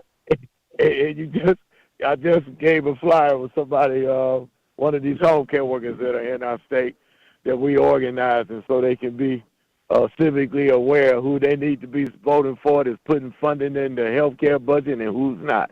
You know. All right. So yeah, but look, we got a bus. In fact, I probably got about 4 more houses I'm gonna go to. Then I gotta go and get with my UAW brothers because LaShawn English, our regional director, sponsored a bus for our UAW workers. We're gonna be pulling off at 7 o'clock this afternoon, heading to Washington D.C. Yes, sir. Tomorrow. That's right. You know. All right. So and there's stress also. You know, we doing this is Emmett Till. This is the day that Emmett Till got killed, right? And this is kind of in remembrance of what happened then that brought us together. But also, you know, is Jennifer Austin on? I'm hoping she could hear. I got a little more meat I want to put on the bone when it comes to diversity, equality, and inclusion. What I ask to be, you know, with the fact that we are putting into the system, our money comes from every nationality that goes into the system, right? That funds our infrastructure, that funds our school, and that funds our employment. For me, the ask should be more on, well, the ask ought to be also on the fact if we are putting in the system, we should have that type of employment and opportunity in the system too. You know, and that's giving us more of a justification of seriously saying that we're supposed to be on the table when opportunity comes, that we invest from what we put in the system. And it should be, that's an ask that we're saying, if we're putting into the system, we ought to be at the table, also being able to get the employment and the opportunities and the job with how we're funding the system as a nationality. Yes. Does that make sense? Yes, absolutely. We're with you. Yeah. So, you know, that's you know, kind of the conversation that I'm pushing while I'm seriously saying that, you know, it shouldn't just be all the grand old boys getting all the contracts and nobody else is getting the contracts and they unemploying us, and, you know, it should just be, that should be the opportunity. And then when I'm encouraging people why to get out and vote, I'm telling them to get out and vote because this is where your funding that you decide of who you put in office is who's going to support you to lift you up or who's going to oppress you and pull you down. And we distinctly have elected officials out here, and it's obvious right now what's going on in D.C. They will take funding away from your community and take funding from your schools. You know, and if you don't put the right people in office, this is why you got to participate with this so you can seriously put the right folks in office that's going to give you a return of the funds that you're putting into the system. Because at the end of the day, that's really what it's about, funding and just being respected and being taken care of because you're a person, and we should be having elected officials that's going to take care of us because we should be respected and loved and not harmed and oppressed. Right. That's right. Thank you so much for that, brother. No, go ahead. We got T-shirts. We're going to be wearing red T-shirts with a bus load. We got a full bus. We got over 55 members that's going to be on that bus, and we're going to be walking with y'all with red T-shirts on from the UAW. That's all right. I look forward to seeing you tomorrow and seeing your contingency. Thank you for elevating your voice and doing the work and getting into the action. That's what it's about. That is what it's about. Thank you so much for your call, and we look forward to welcoming you, to seeing you tomorrow in Washington, D.C. 100 million mail ballots, y'all. 100 million. Think about that. And so I was saying this earlier, but, you know, when you change that infrastructure surrounding mail voting, and I know Sister Jennifer Jones Austin is trying to join us, get back in with us. But when you think about that, you are potentially affecting millions and millions of American people. I'm talking about seniors.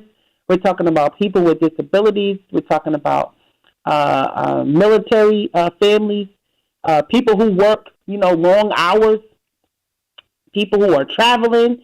We're talking about a large people who are living in rural communities where, they're not in close proximity to a voting booth or voting, to a voting facility, and people who simply use a voting method legally available to them in their state, right?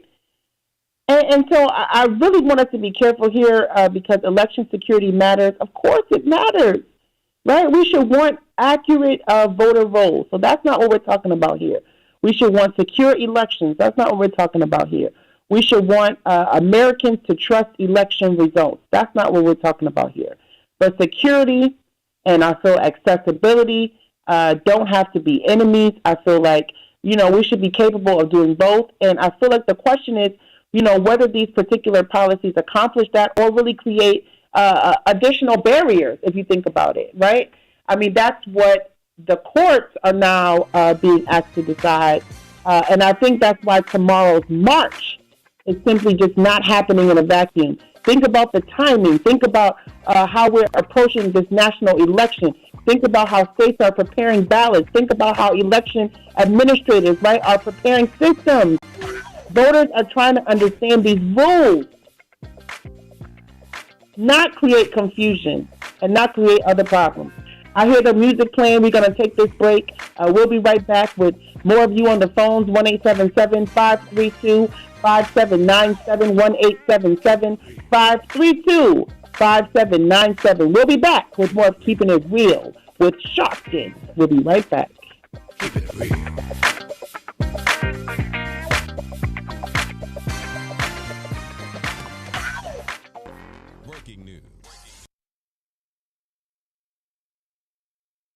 Thank you for joining us for Weekdays Live with Reverend Al Sharpton. Take the time to share this broadcast right now. Tell your friends it's time to keep it real with Reverend Al. Comment your questions now in the chat or call Reverend Al Sharpton directly on air at 877-532-5797. Now stay tuned for Reverend Al. This is Reverend Al Sharpton. As you watch the broadcast, support National Action Network. Go to www.nationalactionnetwork.net and be involved. You can join, take your membership right online, www.nationalactionnetwork.net. Getting ready to start the program, but we need you to be part of the movement.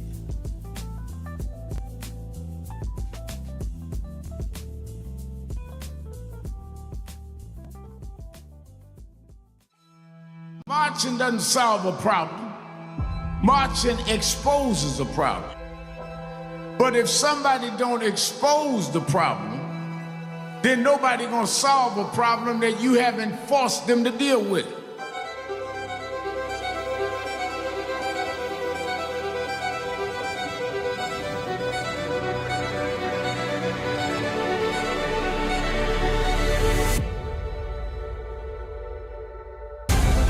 In 1963, the March on Washington was held, and there was a legislative agenda, passed the Civil Rights Bill. Today, we have a new generation that is coming forward. Younger people, men and women, coming forward to take the torch and run with it.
How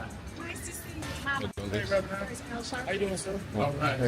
It's Claudette Williamson from Atlanta, Georgia. And the last time I saw Reverend Sharpton was in New York City at Sylvia's. And my sister and I pretended that we needed to go to the bathroom so we could go in and see him and say hi from a distance. I'm okay. You look great. My name's Claudette. New York City was Sylvia's. Oh. My sister told our house, can I get a go? So we can see. Wave at you, and today I. Lisa? Yes. Oh, in the picture.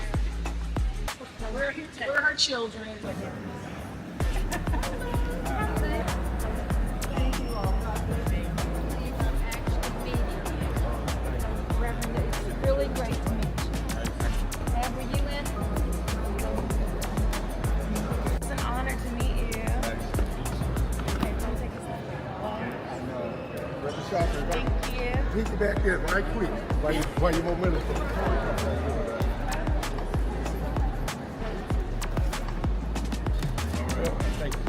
One more, please. My name is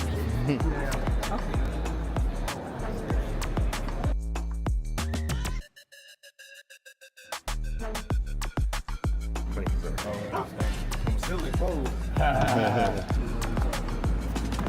y'all doing? Oh my God. How you doing? Oh, come on, man. I gotta get a phone. Come on. All right. Appreciate you, man. Have a good one, man.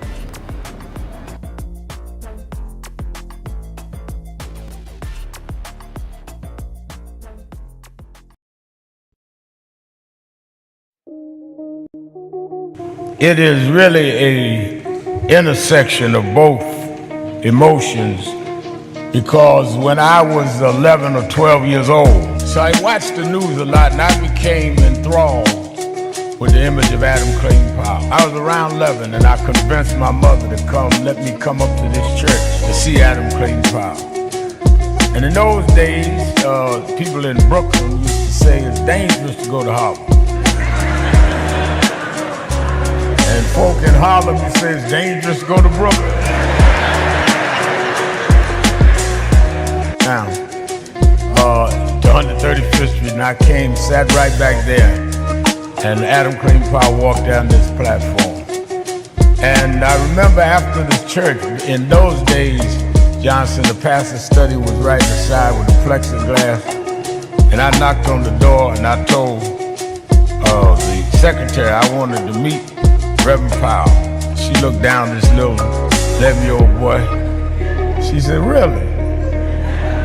She said, who did I say? I said, Reverend Al Sharpton.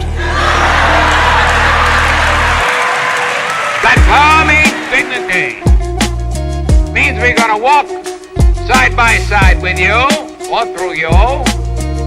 We're gonna be with dignity and integrity. We don't want any more than you have, and we're not gonna accept any less than you have.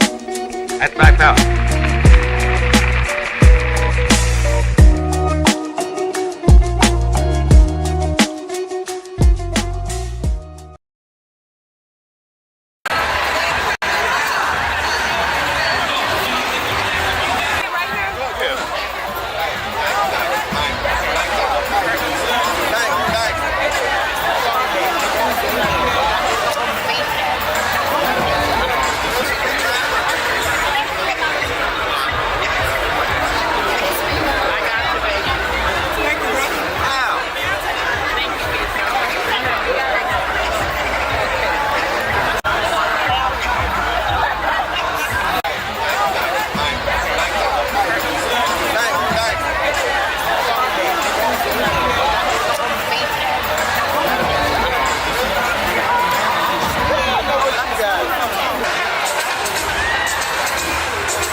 Look at everything. I went a couple of nights to go to the Knicks game. They lost. Last night I said, I'm not even going down there. I'm going to go to bed. I got to find a Hampton on Chicago.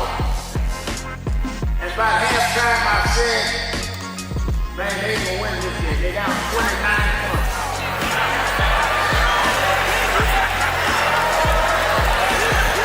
And somebody here today, you've been down. They counted you out. People say there's no way you come back. But I come to tell you, don't quit. For there's another half to play. And God will take you and let you win when the odds are against you. I know they talk about you, but preach anyhow. I know sometimes the pews are empty, but preach anyhow. And when you get up almost where you could win, I looked at it last night and Brunson took the shot. It looked like it was going in to win the game, but the shot hit the rim and all hope was gone. But then an African named Boyd OG just stretched through the crowd and he tipped in the winning shot. If you hold on, God will tip your win.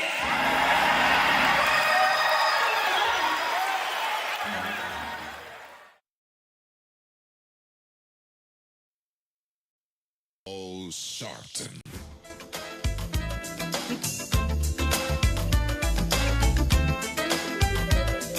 Thank you. I'm Dominique Sharpton, Elder. You live from Washington, D.C., where we are here convening on the eve of the March on Washington, where we will be joining thousands of people. I'm getting text messages from buses and people who have left from various cities, from further cities that takes a little longer to get to Washington, D.C., but they are on their way to Washington, D.C., as we will gather on tomorrow at the Lincoln Memorial. The program starts at 9 o'clock a.m. Buses are coming in as early as 8, 7, 6. But we'll start the program live at 9 a.m. from the Lincoln Memorial. And then we're going to march. We are going to march. We're going to march. We're going to march all up and down this city as we are standing to defend the vote. We have a lot that we are, of course, commemorating from the 1963 march, and there's so much that we can still hold a great value that we've learned from the organizing and mobilizing and the activity that took place from the 1963, as they call it, the original March on Washington. But we continue to come to Washington, D.C., as we know that our voice matters. We know that our activity matters. We know that our mobilization and organization matters. And so from all across the country, we have those who are committed to being called on the roll, who are committed to having their name jotted down in the history books as we remember this moment that will be remembered and be talked about and be documented generations from now when they ask, well, what happened when they were talking about rolling back provisions of the Voting Rights Act, when they were talking about rolling back resources that provided adequate education and adequate tools for students to learn adequately in their communities, when they talk about what happened when millions of people lost access to quality health care, and how the prices of gas and the prices of prescription drugs have gone astronomically through the roof.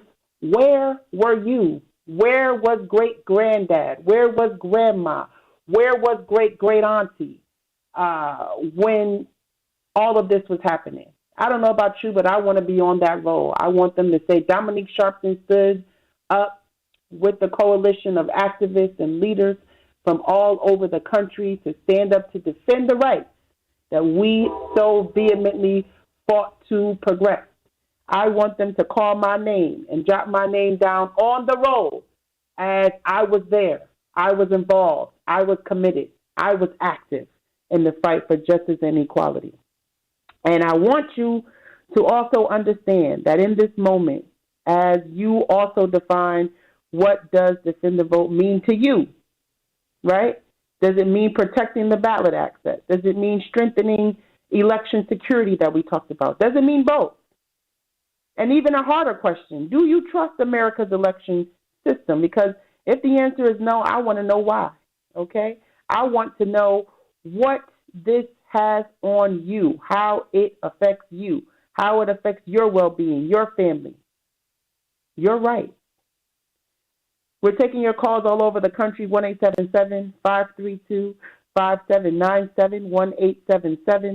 1-877-532-5797. And we will be joined as Reverend Sharpton is on the ground in Washington, D.C., and Jennifer Jones-Austin as she joins us every Thursday for Policy Thursday. We know that it's the voices of our people.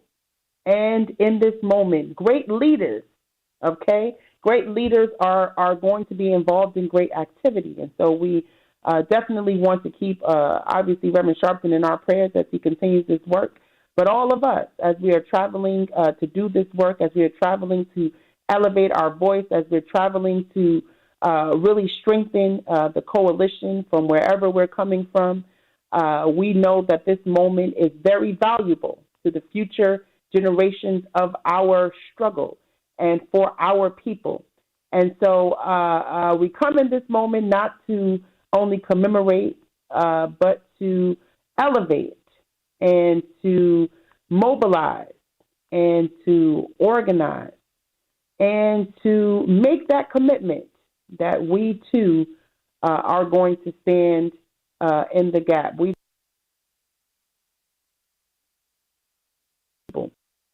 over the country, there are young people that are coming to Washington, D.C., who understand the value of their voice in this moment, who understand, that young people are the future.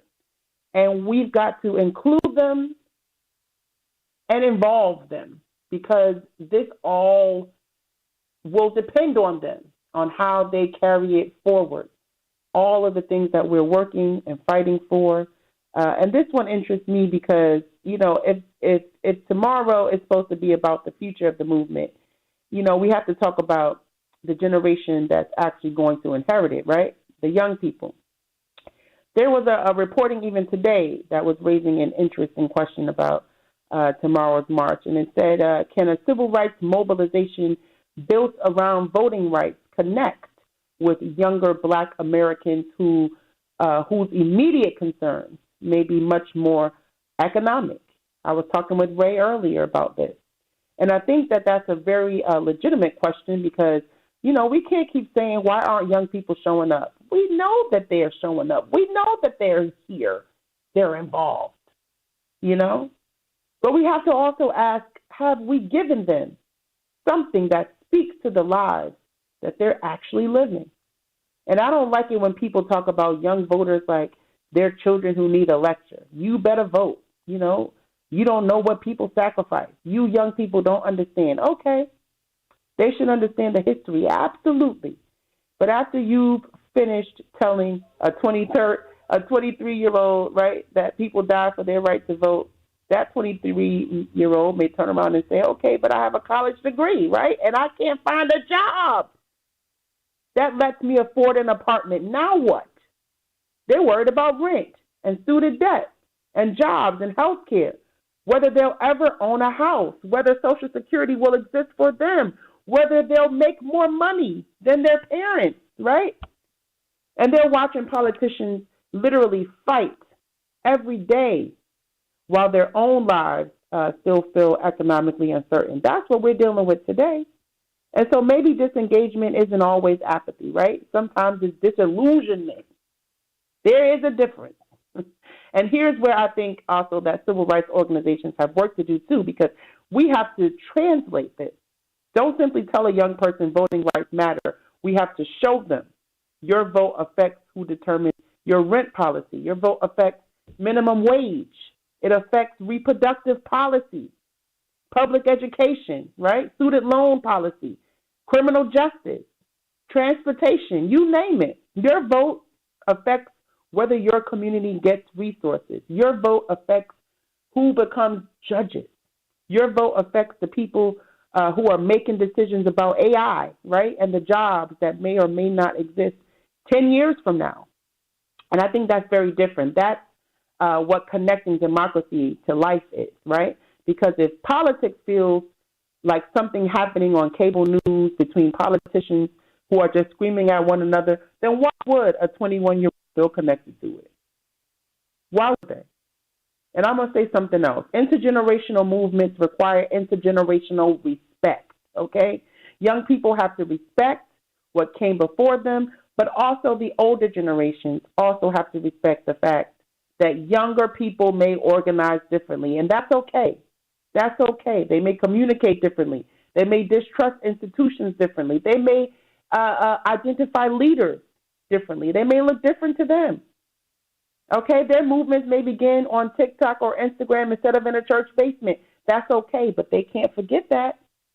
They have to be connected to that church basement, or we are not going, we're going to miss it. We're going to miss a step somewhere. And so I think that doesn't automatically make their activism less legitimate. It actually instills that they can continue the fight and continue in doing the work. And every generation of young activists irritated the generation before it. I've heard it. I've heard it all so well before. And so here we are. We've got to continue the fight, especially younger listeners right now, you know, who want to call in. Obviously, we're hearing from so many young people who are elevating and raising to the occasion as we will come together in so many numbers on tomorrow in Washington, D.C. But we're taking your calls, 1-877-532-5797, 1-877-532-5797. I don't know if Sister Jennifer Jones-Austin is back with us. She's not. She got to holler. But we got a lot of folks on the phone, and I want to get to them. And something else before Attorney Jones comes back to us, as we were talking about young people. And certainly, y'all know I'm a mother, and I got a 7-year-old. And every day I am more enthralled. And it's scary, right? It's like, oh, Lord, I got to have the conversation about this. I got to have a conversation with him about, growing up being a black boy in America. I got to have a conversation with him about, technology. And I got to have it's so many things that we are now having to confront, right, that we, can't tap into from generations before, what our grandmothers taught us and what our great-grandmothers, passed down to us. So obviously the conversations grow and elevate and progress as, we continue to move forward through life, right? And so I am also often confronted with that. It's like, kids say the darndest things that I'm often confronted with, the fact that my 7-year-old is literally able to knowing how to use ChatGPT and knowing how to tap into AI to ask questions and to get resources and to get information. That is scary. It's interesting, but it's also scary. And so we're dealing with that, And so I think that, and especially in the question of where the young people are and the fact that we want them to show up, we've got to, of course, be about the generation that ushered us here, the generation that came before us, that fought for making sure that all of the liberties that we have today, are protected. And so that's what we're doing in this moment. And whether we're talking about, John Lewis, or we're talking about what Reverend Al's doing today, or we're talking about what Tyleek McMillan will do tomorrow, we know that we have to continue the legacy and we have to work on the continuity of leadership and the continuity of how we will continue to protect our rights moving to the next generation. 1-877-532-5797. We'll be back with more of Keeping It Real with Sharp. We'll be right back.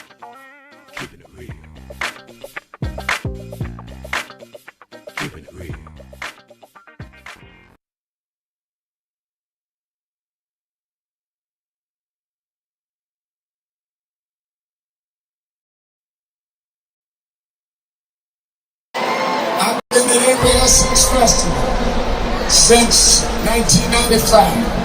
I came that year with my mentor and we spoke. Well, he died in February this year, but I want to continue what he taught us, because even when times look bad, even when they look dark, I remember when my mentor taught me, Reverend Jesse Jackson. He said, keep hope alive. Even if you can't figure it out, keep hope alive. Even if it doesn't look like you can make it, keep hope alive. And Reverend Jesse Jackson said that with me tonight. Let him know on July 4th from New Orleans, keep hope alive. Keep hope alive. Keep hope alive. Keep hope alive. Keep hope alive. Keep hope alive. Keep hope alive. Keep hope alive. Thank you, God bless. It gets dark sometimes, but the morning comes. Don't you surrender. Suffering breeds character. Character breeds faith. In the end, faith will not disappoint. You must not surrender. You may or may not get there, but just know that you're qualified and you hold on and hold out.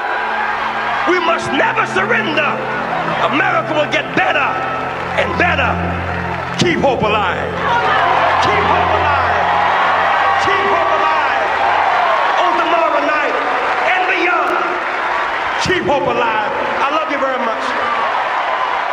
I love you very much.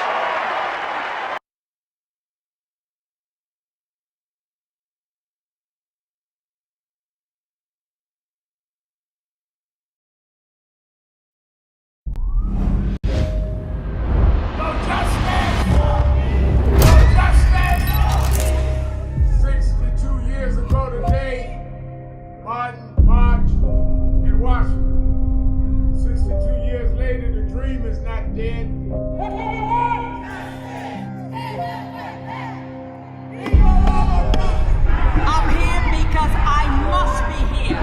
Democracy is not there for the pig, and you have to fight for democracy. That's what it is. What Trump will erase, we will replace. Is the dreamers in many cases have reversed and tried to turn it into a nightmare. We come to Wall Street rather than Washington this year to let them know you can try to turn back the clock, but you can't turn back time. We gonna keep the dream alive on Wall Street.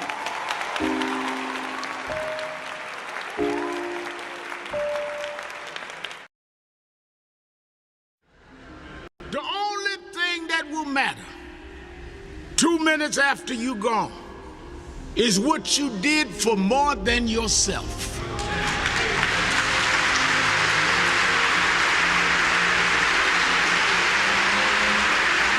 Think about this. Think about if today is your last day. If this is your last service, what can they say about me? And if you're not satisfied with your own answer, you should leave here today working on yourself and building on what you need to build.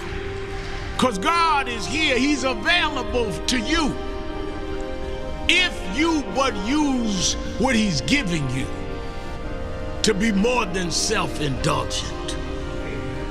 Now I know many of us come with reasons we won't step out. But I come to tell you that's why God is here. God takes the ones that are the least likely and gets the most done.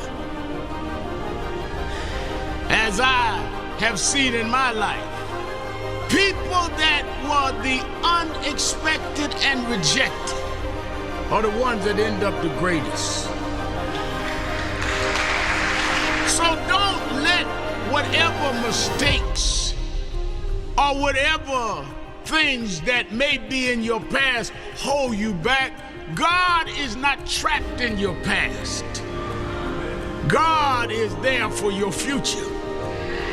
And He's there that every day you wake up, was a divine decision he made to give you another opportunity to serve.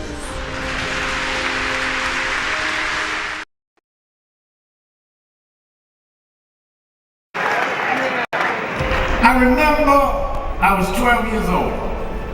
I was a boy preacher in the Church of God in Christ. Bishop Shear knew my bishop, Bishop Washington. Bishop Washington, my mother was concerned I was getting into politics. They brought us to Reverend William Jones. His daughter's traveling with us.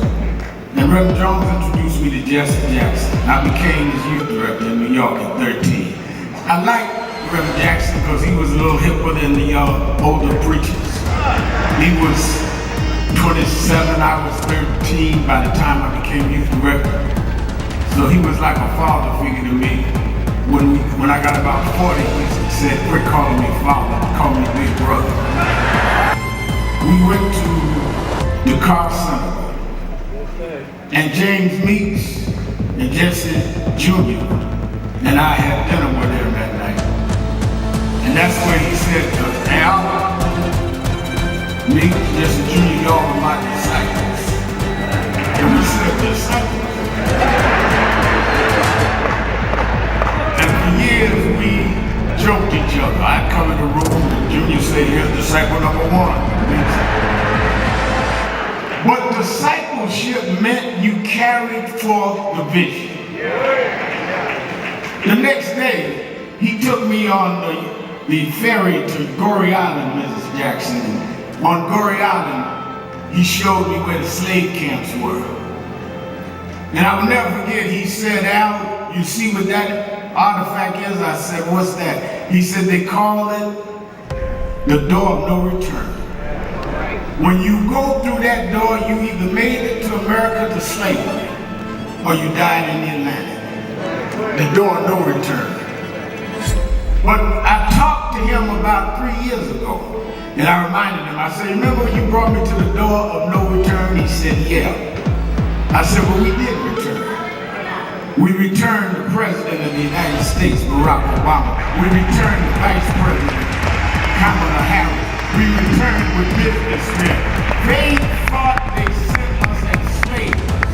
We came back as global liberators. The problem is that too many of us did not join the movements that sponsored us. And there was a breakout in 2024 called Negro Amnesia, where you forgot where you came from and forgot how you got where you got. Therefore, they're trying to take back everything you had.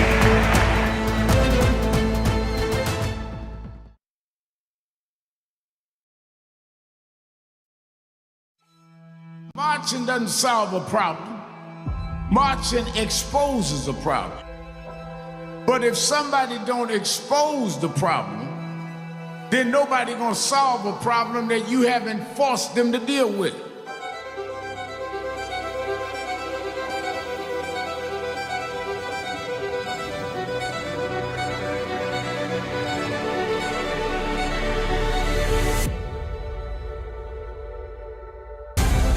In 1963, the March on Washington was held, and there was a legislative agenda, passed the Civil Rights Bill. Today, we have a new generation that is coming forward. Younger people, men and women, coming forward to take the torch and run with it.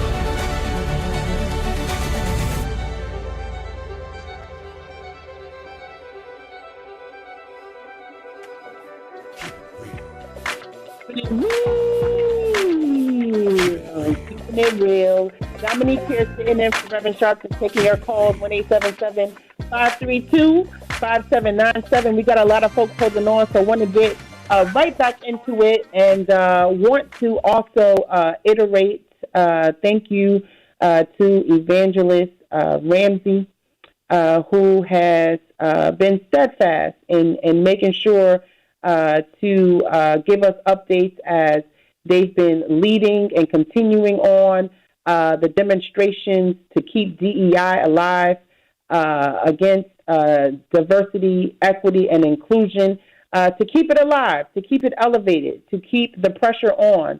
and they have been demonstrating in front of Bill Ackman's office in New York City for 135 weeks.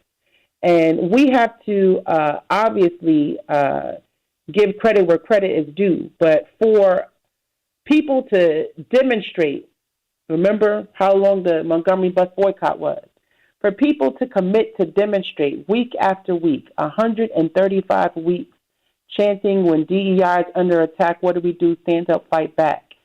All of that goes to explaining and understanding that this is not a sprint. This fight is not something that we are going to jump into the ring and have a scuffle and jump out.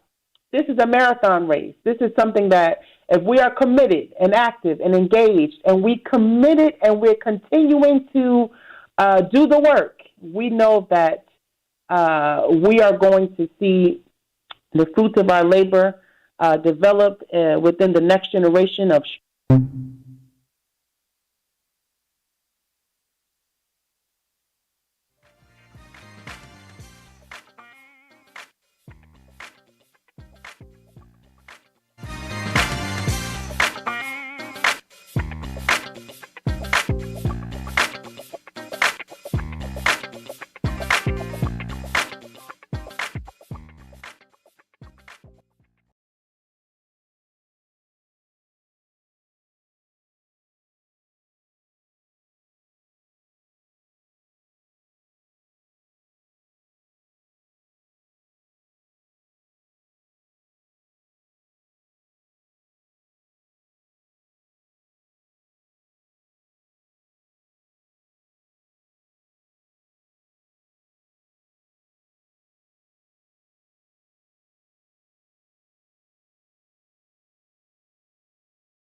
all over the country. Folks are coming in to Washington, D.C. I just got off the phone with Cheryl Huff from Tennessee. So we are working, mobilizing, and organizing.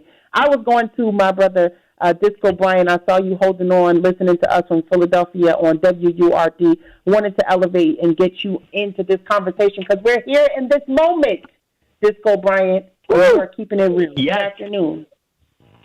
Yes, Sister Dominique, my sacred angelic wife, will not be joining me. She's working tomorrow, so I'll be solo. And I had 2 signs planned out. I was going to do a reject hate sign with a picture of some hate mongers, and I want to thank Senator John Ossoff on that account for joining Leader Jeffries today in, quote, unreservedly rejecting one popular hate monger's comments about Jewish support for Israel, and I'm not going to mention that hate monger's name.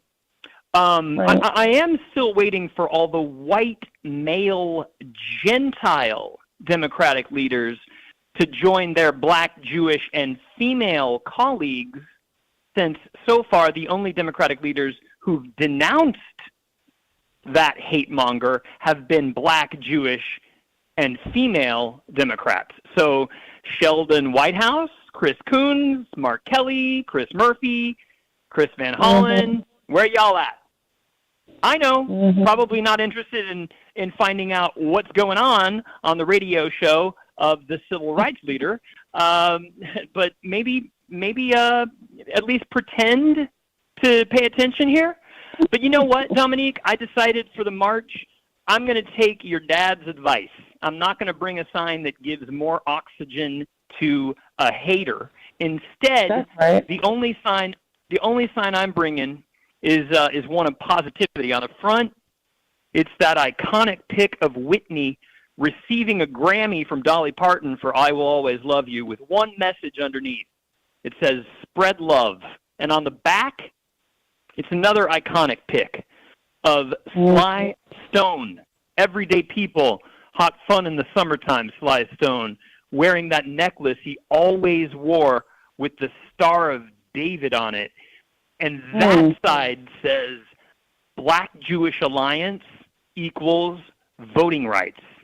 Since, you know, Dominique, I was reflecting and I realized Sly was wearing that Star of David his whole career right through 1971 when certain revolutionists were trying to shatter the sacred alliance between Black and Jewish Americans that actually created the Voting Rights Act. So I'm hoping that maybe some of the speakers will see it from the stage and respect that very important lineage of the civil rights movement. And again, I am a white Gentile who loves and whose soul was saved by Black music and whose life was saved by a Jewish woman. So I'm all about rebuilding that sacred bond that your sister Ashley Laverne Jackson has been doing all over the world. And I just thank you so much for having me on, and I can't wait to see you tomorrow.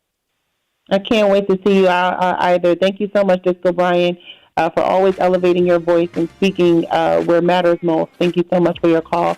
And thank you for keeping it real, as always.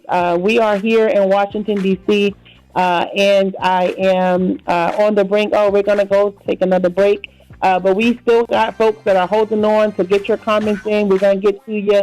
We'll be back. We're keeping it real, y'all. We'll be right back.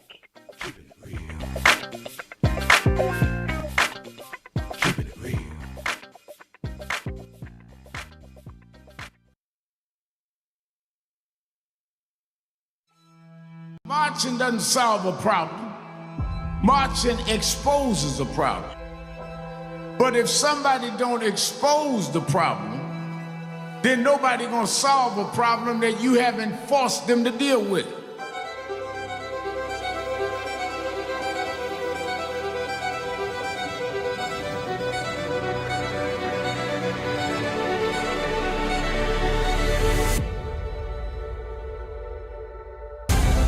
In 1963, the March on Washington was held, and there was a legislative agenda, passed the Civil Rights Bill. Today, we have a new generation that is coming forward. Younger people, men and women, coming forward to take the torch and run with it.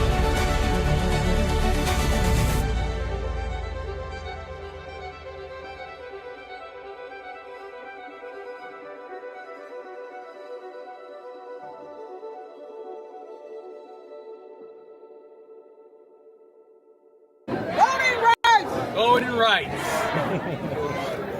Everyone look here. Say it again, Ms. Pearl. Voting rights. Voting rights. One more time, Ms. Pearl. Voting rights. There we go. Voting rights. Voting rights. Voting rights. Voting rights. Voting rights. When do we want it? Now. When do we need it? Now. Yesterday. What do we want? Voting rights. When do we need it? Now. What do we want? Voting rights. When do we need it? Now. Many people cannot focus because they have not really come to terms with their calling and life purpose. In order to focus, you must also be clear on what you're focusing on. So if you're not clear on your purpose, if you're not clear on your life's calling, then focus on seeking that. Because if you just read the ways and roads you traveled that you didn't even choose, that were sort of just laid out for you by God, in that it's telling you, speaking to you about what your purpose is and what you were born to to do and be. I learned the things that I didn't plan had to be planned by God, and God's plan was directed toward God's purpose in my life. And I focus on that. Not focus on what others do, not focus on how well they're doing or bad they're doing, but focus on whether I'm in line and aligned with what I'm supposed to be about. And in order to move straight ahead, you have to be focused on the path you're running on.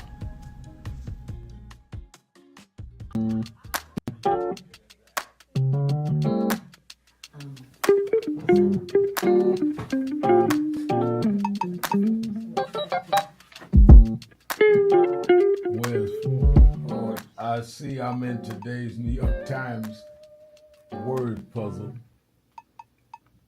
and they're asking what is Al Sharpton's title for short.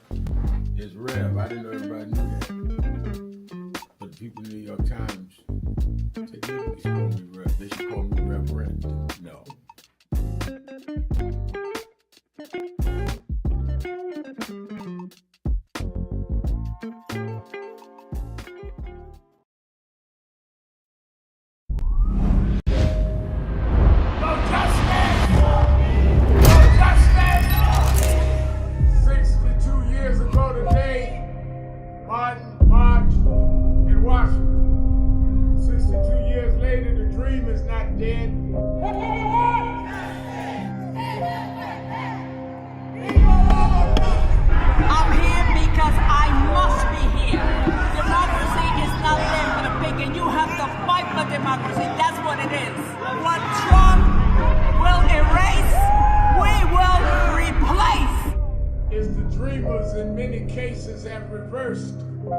Tried to turn it into a nightmare.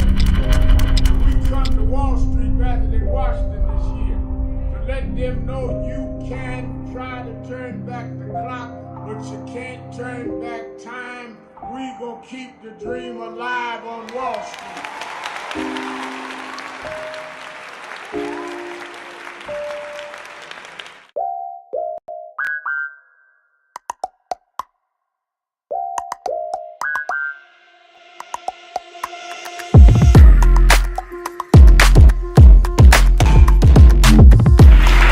Is a house of justice.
Keeping it real. Dominique Sharpton here, taking your calls on Keeping It Real. Let's get back into it. I know we got a lot of folks holding on that want to chime in on the conversation today. Let's go right back in. Let's speak to David on line 2, who's listening to us from Savannah, Georgia. David, you're Keeping It Real. Good afternoon. David? Hello. Oh, there we are. Okay, I can hear you now. Thanks, Dominique. Yeah, I'm in San Francisco, though, other side of the world. I'm sorry about that. We got Savannah up here on the board, but I hear you from San Francisco. That's quite a difference. Yeah. Good afternoon. Well, I was interested in the march and whether or not it was going to be live streamed or if you had, simultaneous other cities going to take part in it. And the screener didn't think that there were other cities, but you're probably going to do a live stream of it, right? Oh, we're definitely going to be streaming it. I know that C-SPAN is going to be covering it, so if you got a television, want to tune in to C-SPAN, but also live on our website as we do all things, nationalactionnetwork.net. You can come to that place and you can watch the rally and the march. Tune in, yeah. Yeah, always a good idea because there's usually so many inspiring signs. And as a matter of fact, let's see, I've forgotten the previous caller that was talking about the Black-Jewish Alliance. A lot of people don't realize it, but the Klan, they wouldn't let Jews vote in certain counties. Mississippi was pretty awful. Alabama, sections of Georgia, they were pretty danged awful. And women would have trouble getting the vote. They were, bigots are bigots, and it's even worse than bigots. Sometimes it's a company store. One town is run by the mill or run by a certain industry, and nobody can get anything done. You'll be, frozen out of town. Nobody will trade with you. Nobody will give you a job. They'll try to run you out of town before they kill you. And that Black-Jewish Alliance, the reason why the Voting Rights Act was put together was because of these old boys. And, of course, Trump is back to the same old scams. So, I'd wrap up, though. As you were talking about the voting rights. If you think about it, 250 years ago, the average person didn't even have the right to vote. And the ability to run our own lives, and that we didn't need no stinking king to tell us what to do. We can run our own lives, thank you, and we can vote to spend our money in a certain way. We can all band together to have libraries and schools and sewer systems and fresh water systems and whatnot. That's what it's all about.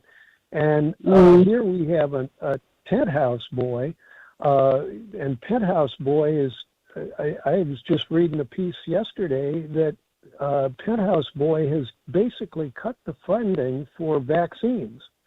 So measles is going around really badly right now, and Donald Trump has cut the budget for measles vaccinations, and I think he took it down from 19 vaccinations to 11 are going to be paid for.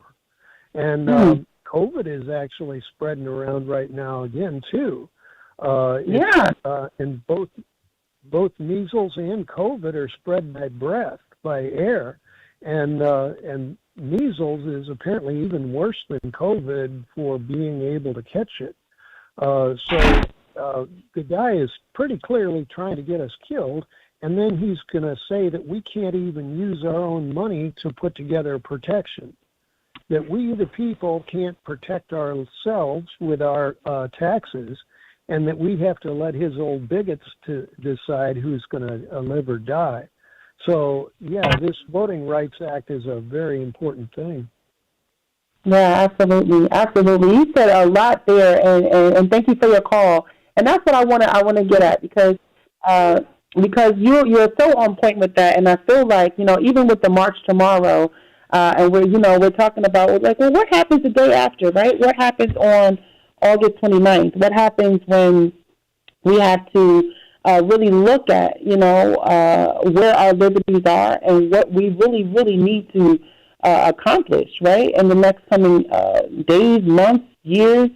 The movements, they love big days, right? So the stage, the crowd, the signs, the speeches, like you were talking about, all the pictures, but then what happens after that? Everybody gets on their bus and posts a picture saying I was there, and then goes home and nothing changes, right? So we've commemorated something, but we didn't build something. And so I think that in this moment we have to focus on building aspects of not only our possibilities, but of our progress. Thank you so much for your call. Thank you for keeping it real, David. Let's go to Al. Al is listening to us from Atlanta on WAOK. Al, you're keeping it real. Good afternoon. Good afternoon. I don't like to complain about what we don't have, but I'd like to talk about what we can probably do to increase our situation or make it better. Right here in Georgia, about 30 years ago, there was a black family that owned 30 acres of land, and a company wanted it, and they offered them $30,000 for it. They took the deal and didn't find out till afterward that there was $1 billion worth of white clay underneath the soil. So they spent some time in court trying to change the deal, but it was too late. But what I'm saying is we should know what we do have and not focus on what we don't have. And one of the things you can do is everybody who owns land, if you got any kind of land, have it surveyed, have somebody look underneath it and find out what's there. You might be sitting on top of gold mine or silver mine or whatever. And then the second thing is we need to support, the better support to those who are fighting for us. The SCLC, Black College Fund, your church, everybody that's doing something for Black America, we should give them better support. If anything, if you can't do anything else, send every Black country, every organization that's working for us, send them an extra $1, just $1, just to tell them, I'm with you, I love you, we're in this fight together. And you'd be surprised at how much that can help them and what it can do for you. And the last thing, what we need to do is start our own detective agency. Because if you're depending on the FBI and the good old boy network to do something for you, they're going to drag their feet. So what we should do is hire some detectives, probably from another country if necessary, and have them investigate these crimes against us and these violence against Black families, Black people, and find out the truth about it. If we're in the wrong, if the Black person was in the wrong, then he has to suffer the consequences. You don't protect somebody for doing something wrong. If a criminal is Black or white, they're hurting the community and they need to be punished. So we need to get rid of the bad Blacks and the evil whites and make our communities safe.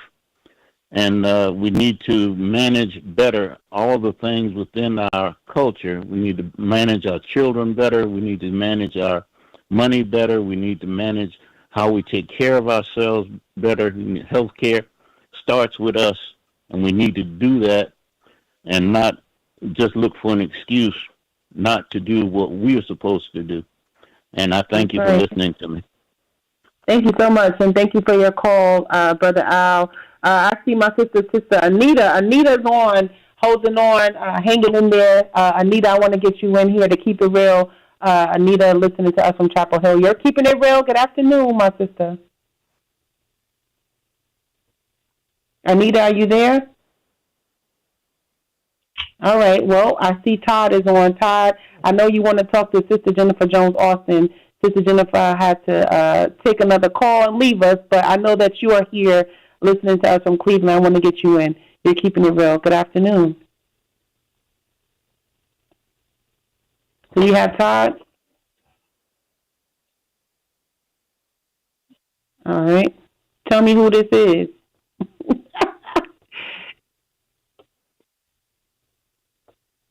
Oh, Evangelist Ramsey. Hello, Evangelist Ramsey. You're keeping it real. I didn't know that was you. Listen, I didn't know either that you were talking to me because I'm on another line. I said, wait a minute, it's kind of quiet on the line. What's going on? Anyway, I'm going to be very brief. Thank you, Queen, for letting me get in. Thank you for everything you do. I thank you so very much. I'm trying to get rest as we speak because I know midnight is coming very soon. So I want to be rested and full of energy and life and all that like you used to seeing me. But I just thank you for listen, we went to the 135th week this week. We had a little more people than usual, of course, but the thing that I really had appreciated was that they had some young people that was never there before, but they came with someone. And I gave them an opportunity to chant a little bit. You know, I didn't have to ask permission. It's what I thought I should do. So I let them do it. And they took, did what they had to do. They fit right in, okay? One person's name was Christian. I said, we have a minister Christian. He said, I met him.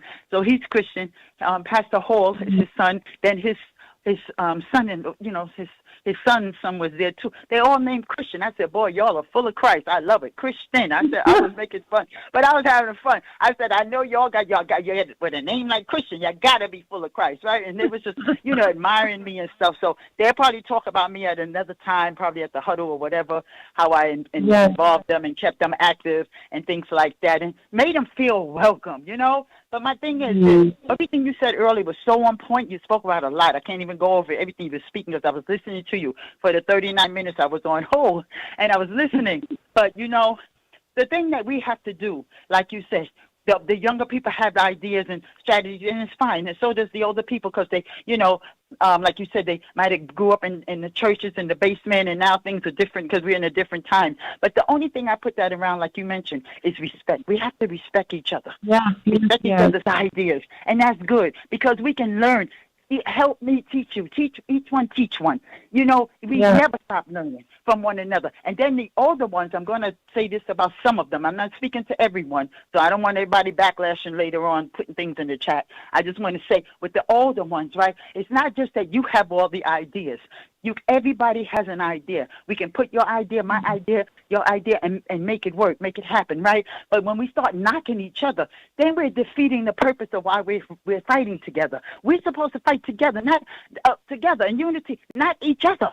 And that's what's going on. So many people, I don't think you should chant that. Why not? Why not? Trump can say whatever he wants to say about us, call you and your mama anything he want to call you, and you're okay with that. But as soon as he mentioned Trump, why would you say his name? Why not? He's a liar. He's a thief. Why should we not say his name? Why he's stealing from you, from the poor, or, enforcing to give to the rich, that's fine. But I just wanted to say that. So thank you for letting me come on. I'll see you in the morning. I'll see you in the morning. Thank you for all the hard work and commitment and dedication you have given to the movement, Evangelist Ramsey. I'll see you in the morning. Thank you for standing for DEI, and thank you for continuing the work, 135 weeks strong, keeping DEI alive. Thank you for all those who called in and spoke with me today on Keeping It Real. Y'all know we'll be in Washington again tomorrow, where we'll be live at the Lincoln Memorial live at 9 o'clock a.m. to stand up to defend the vote. But as Reverend Sharpton tells you, whatever you do, wherever you go, and however you feel, make sure you tell someone. Rev told you, Dominique is telling you, you got to keep it real.